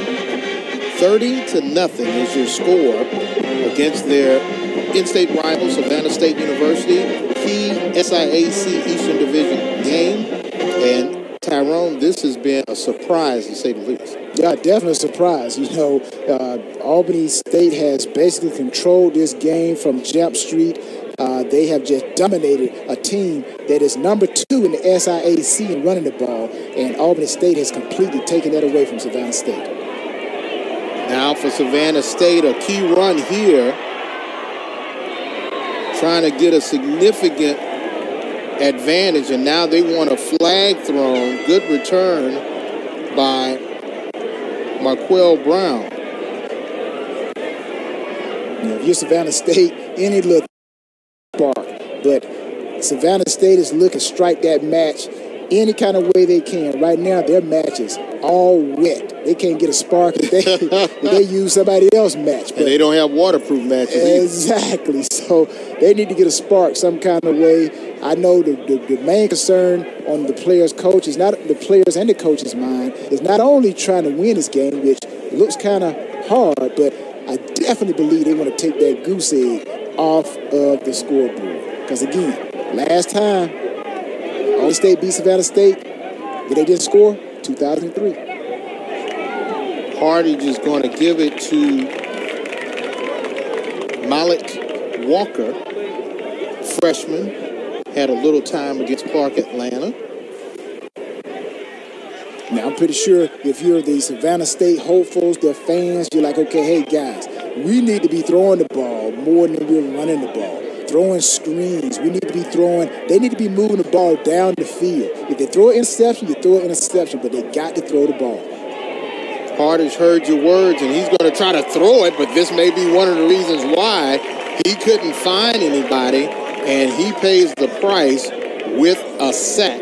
Good play there by that defense that is playing lights out. James Hawkins, just a sophomore, playing that spur back position with the sack. Yeah, everybody in Fayetteville, Georgia, they're saying, yes, Hawkins, yeah, that's our boy. So all his coaches back in Fayetteville, they are actually cheering him on. So again, he's making a play. Everybody on that defense is making a play for the Dirty Blue today. And who is a proud Albany State alum who is, the ball is loose. Coimba Jones knocks the ball loose. And the senior is stepping up big, trying to make sure they keep this shutout going. Again, man, look at here. I love this guy, Jones. He's bringing that down south, Miami, the bottom, South Florida. He's bringing South Florida, Miami up here, bringing that heat. And right there knocks the ball out. Man, he almost got the trifecta. So who's from South Florida, who also lives in Fayetteville, who is very, very famous? I'm pretty sure you're going to tell us. Rick Ross. The singer? Yeah. All right, man, the rapper, extraordinary. Rick Ross used to play football. There you go, here at Albany State. Yes. And another sack, and the helmet goes off of Hardage. The Dirty Blue defense is living up to their name today by not allowing anything. Just through 3 quarters, only 66 yards of offense for the Savannah State Tigers, and this Golden Ram defense is outstanding. Again, we said that Savannah State is going to have to go for it on every down. It's 4-down territory. And again, this is what you see, excitement in the Albany State defense. Stay tuned. We'll see if they can keep the shutout going right here on ESPN.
30-0 is your score. The Golden Rams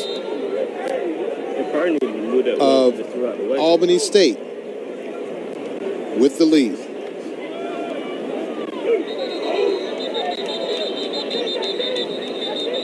No gain on the play. You know, I don't expect to see anything super or out of the ordinary by Albany State.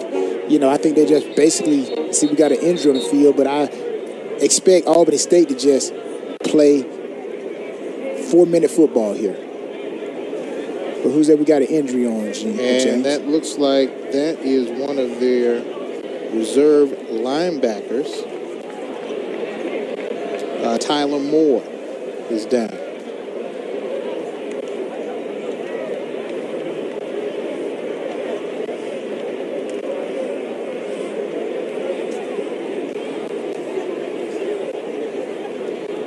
Looks like he has something with his arm.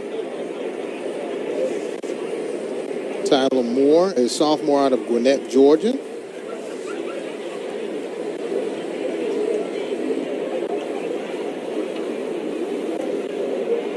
He's trying to move it, try to get that motion back.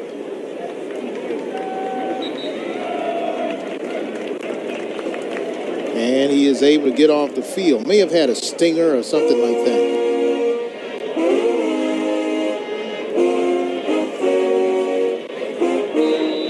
Second down, and we're going to call it 8 or 9. Call it 9. Clock still running, and that is working against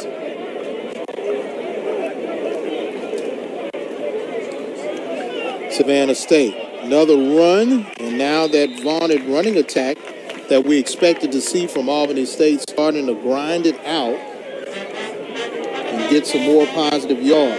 Yeah, you know, James, if you're Savannah State, let's forget about, we've said enough about Albany State. You know, that offensive line is just opening up gaping holes. But if you're Savannah State, if I'm a coach talking to my team right now, I'm telling them defensively, somebody needs to step up. Somebody needs to step up and make a play, and we need to play for pride right here. We're playing for pride. We cannot allow this Albany State team to push us around. They are already beating us 30-0. Defense, you guys, this is where we find out who we are. This is where we find out who is committed, who is going to fold, who is going to fight. Kind of like that movie Life, where Eddie Murphy was fighting Goldmouth, and you know he just kept going and going and going. He kept knocking him down, but he kept getting back up. Right. This is that scene right here. You're down 30-0. But you know what? Who's going to get back up and play hard, snap after snap after snap until this game is over?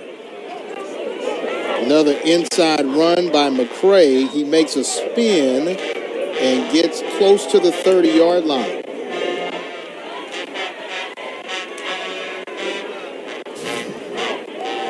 Again, Albany State is not going to do anything different. They're just going to run the ball. They're going to run their base package, and they're just going to line up and come after you.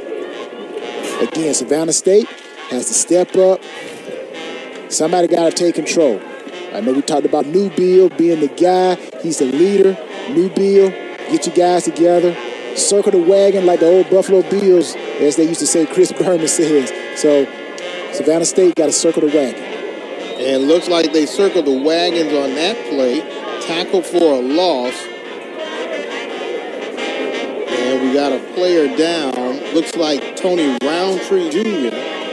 He rolls and gets back up and goes off the field.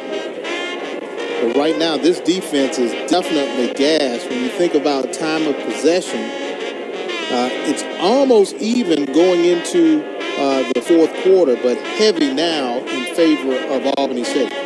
You know, I've always said that defense, we have a certain amount of energy that we have. It's kind of like a cheetah. A cheetah only has a certain amount of energy, and if it doesn't catch that kill within that time, it gets tired. And right now, what you may see the Savannah State defense, they are that cheetah. They are getting tired. And Albany State, they are like that elephant. That elephant never gets tired, man. That elephant just continue to grind and grind, and that's what these guys are doing. Albany State is continuing to grind. But look like right here, Savannah State is going to limit them on points this time and actually force them to punt the ball. Field goal. Gleanis on to punt for the Golden Rams. 7 minutes, 52 seconds left to play. They're up 30-0.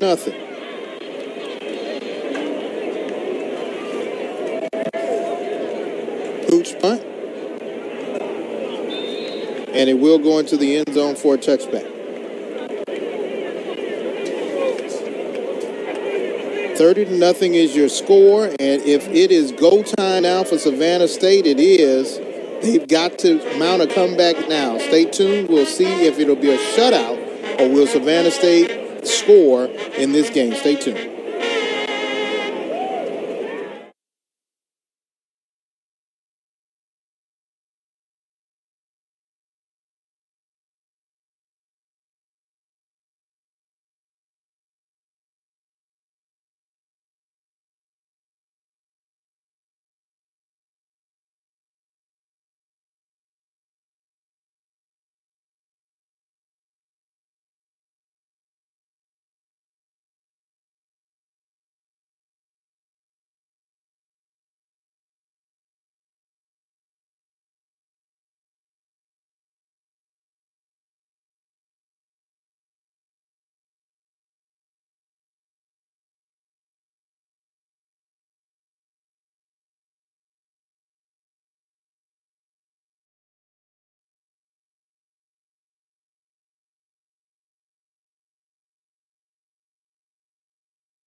This game started off with both teams not being able to do much offensively.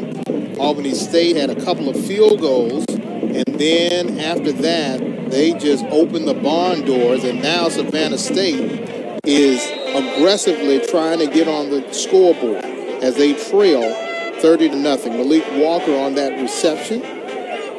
Yeah, now if you're Albany State, you want to send a message right now to the rest of the SIAC. And it's not like they haven't sent that message, but right now you're shutting out supposedly the other best team in the East. And you want to send a message shot around the world that, hey, we are for real. And down goes Hardage. Check that, Gibbons with the sack. And big play there by number 97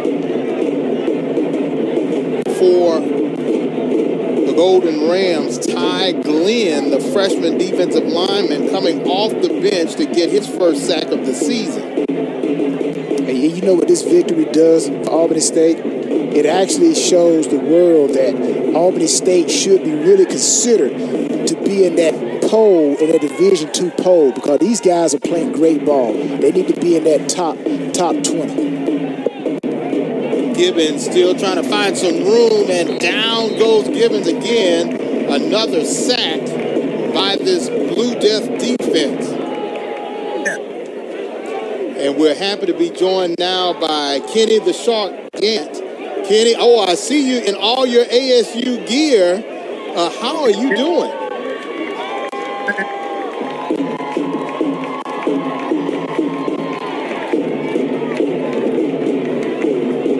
We have a little bit of technical difficulty. Couldn't really hear you on that one, Ken. Can you hear us real good? Yeah, he can hear us. Yeah, we can't hear you, Kenny.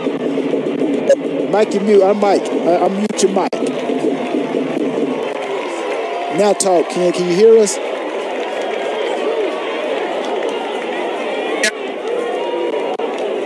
He hears us. You hear us?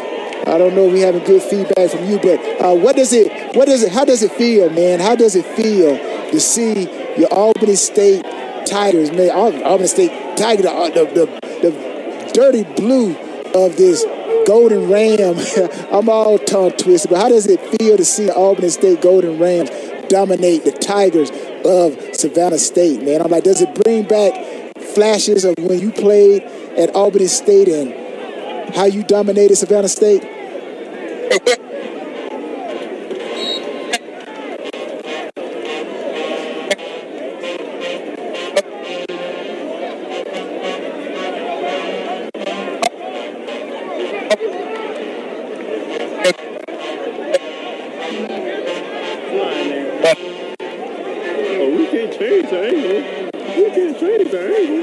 You know what? I think we're having a little bit of technical difficulty with you, Ken. If you could call us back in, man, and we get you back up, man, because we love to talk with you, man. You are a legend here at Albany State. So, man, fix that audio, get yourself back in this thing, man. I know the fans and everybody, the Cowboys. Oh, we got you. You guys hear me? Oh, man, we hear you now. We got you loud and clear, all right. baby. Oh, man, 'cause I know you got a lot of fans still here in Albany, and that's Cowboys, man. I'm like, but again, you know, we had Shannon on. You guys are legends, man. And yes, what was the difference? What helped you get to the NFL? What principles would you give these young athletes today? That, hey, this is what you need to do to get to that next level. It may sound tough, but I have friends, but I don't have friends. The way I trained, the way I did stuff, everybody was going out to party. I was going out in the sand dunes. As a matter of fact, where the stadium is built now was sand dunes. And I used to go out in the sand dunes 1, 2 o'clock in the morning, run up and down those sand dunes. And they was partying. I was just trying to get better. I had no idea other than to do something to make me better, because all I had in my heart was a dream.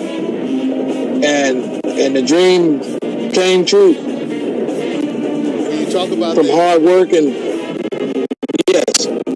When you talk about that dream, when did you have that first thought that the NFL was a possibility for you coming from Albany State? When they came down to see some other players, a fullback, a defensive tackle, and a linebacker. And the fullback wanted me to run beside him so he could run a faster time. And lo and behold, God stepped in and they timed me. And they said, well, where did this guy come from? And so they saw some film on me, and they never... the Dallas scouts said they never seen a guy that was around the football much as they saw me around the football. So God had a plan, and I just stepped in when the opportunity knocked. And 8 years later, man, 2 Super Bowl championships later, God just was all in it, brother. Now, you say hard work, running in the sand dunes, help you get there. Okay, what was a game that you would say during your SIAC collegiate years, you're like, man, I'll never forget that game right there? Well, it was actually a Fort Valley game. Oh, come on now, not Fort Valley, man. You guys had a running back. I think his last name was Cross, and they ran this running play away from my side, and it was like on our own 15 or 20 yard line. And while he was running, you had to get an angle to run a guy down from 80 yards. And by the time he got to around 15, I had got in front of him. Then I snatched the ball out of his hand and dropped on it. So that's one of the film studies that the scout showed me. Born? Was that when the Shark was born? The Shark was born about 3 years into the NFL career. That's something we did in the locker, in practice when we played scout team. And one time it came out in a game, I had no idea. I was in the zone, and a reporter asked me about it, and I said, "Oh man, the shark came out." And I said, "We do that in practice." But the next day in the newspaper, he said, "Kenny Gatt's come out with his new shark dance," and that's how the shark was born. When you think about your time at Albany State and the times that you were training and you were able to make it, when you look back on it, your fondest memories and the teammates and the friendships that you made, what are some of the special times that you can remember at your time here on campus? The time there is togetherness. The guys that I've met from all over the state of Georgia, some from South Carolina, and these guys, big time troublemakers. I can honestly say I was doing trouble, but I did never get caught. Thank you, Lord. But we all stuck together, and I missed with the flood that happened. We missed our old dorm, which was McIntosh Hall.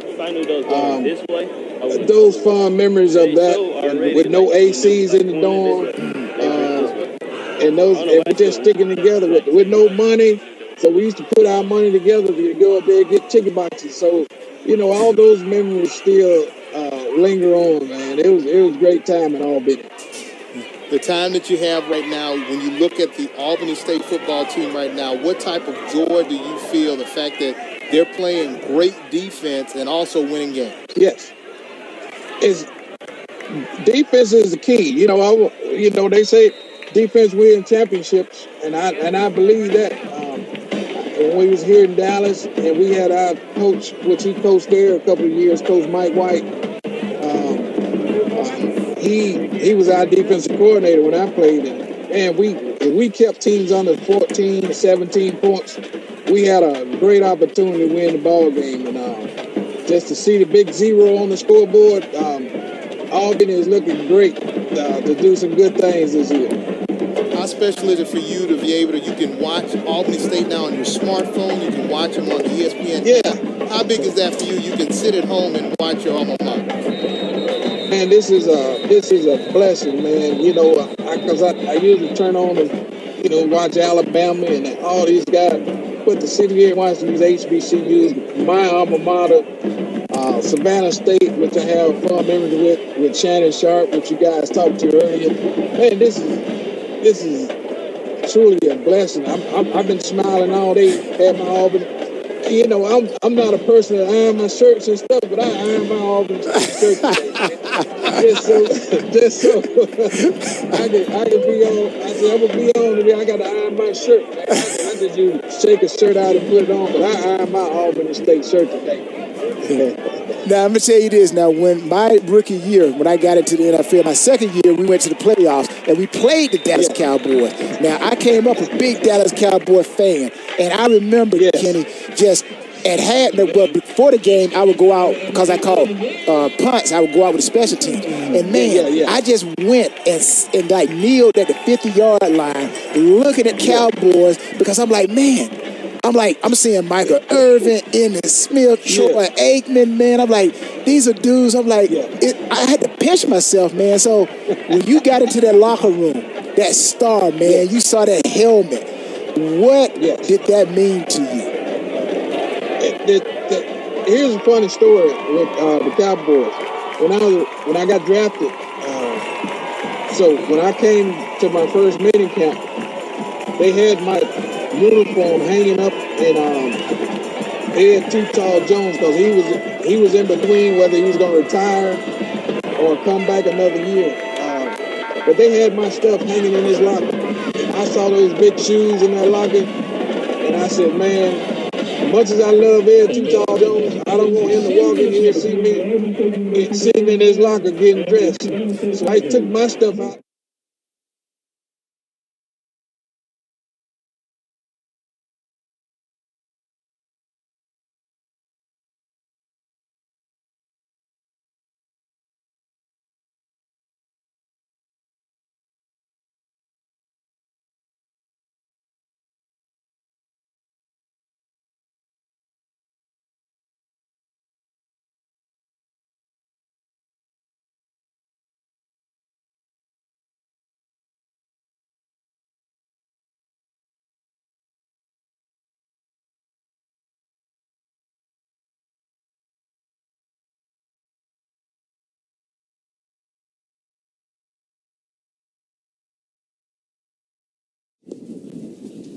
good. They get all of that? All of that? Yeah. They went black screen. They get all that? Yeah. Okay. They got all that interview? Let me know. Count me in. They get all the interview? Yeah, they got it all.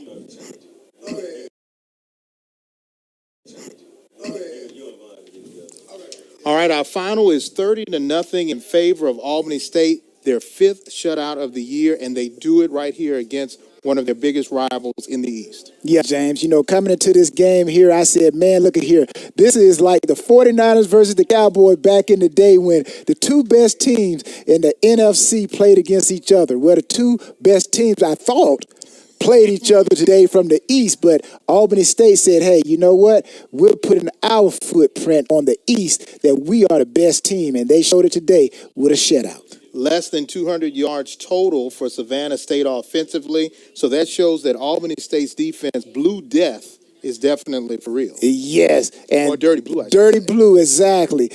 They know that Savannah State runs the ball, and Savannah State was the number 2 team when it comes to running the ball in the SIAC, and Albany State did a great job in shutting those boys down and limiting them very greatly. All right, these teams have a couple of more games left, but the future is bright for Albany State. For Savannah State, how do they rebound off of this shutout loss? Well, you got to go in, you got to swallow that pill. It's kind of like the Matrix. It's the red or the blue pill. They got to go swallow that pill today. They got to look at that film, and they got to see how they can get better. They're still a great team. They're still a great team. And you know what? Anything can happen. They still can win the East, and they still can. Everything is still very much in Savannah State's play. But they got to go back and correct some passing issues, because if teams stop their running game, they got to be able to throw the ball, and that was the difference I thought today. Albany State was able to throw the ball where Savannah State couldn't really depend on Gibbons to throw the ball. It was a wild game in which defense stood out early in the game, but in the end, it was Albany State's defense that pitched their fifth shutout of the season. Offensively, we saw Deontay Banu able to pass the ball, most likely better than he has all season. Overall, it was a 30-0 final in favor of the Golden Rams. Make sure you stay tuned right here to ESPN Plus. We'll have more SIAC football next week. Thanks for joining us.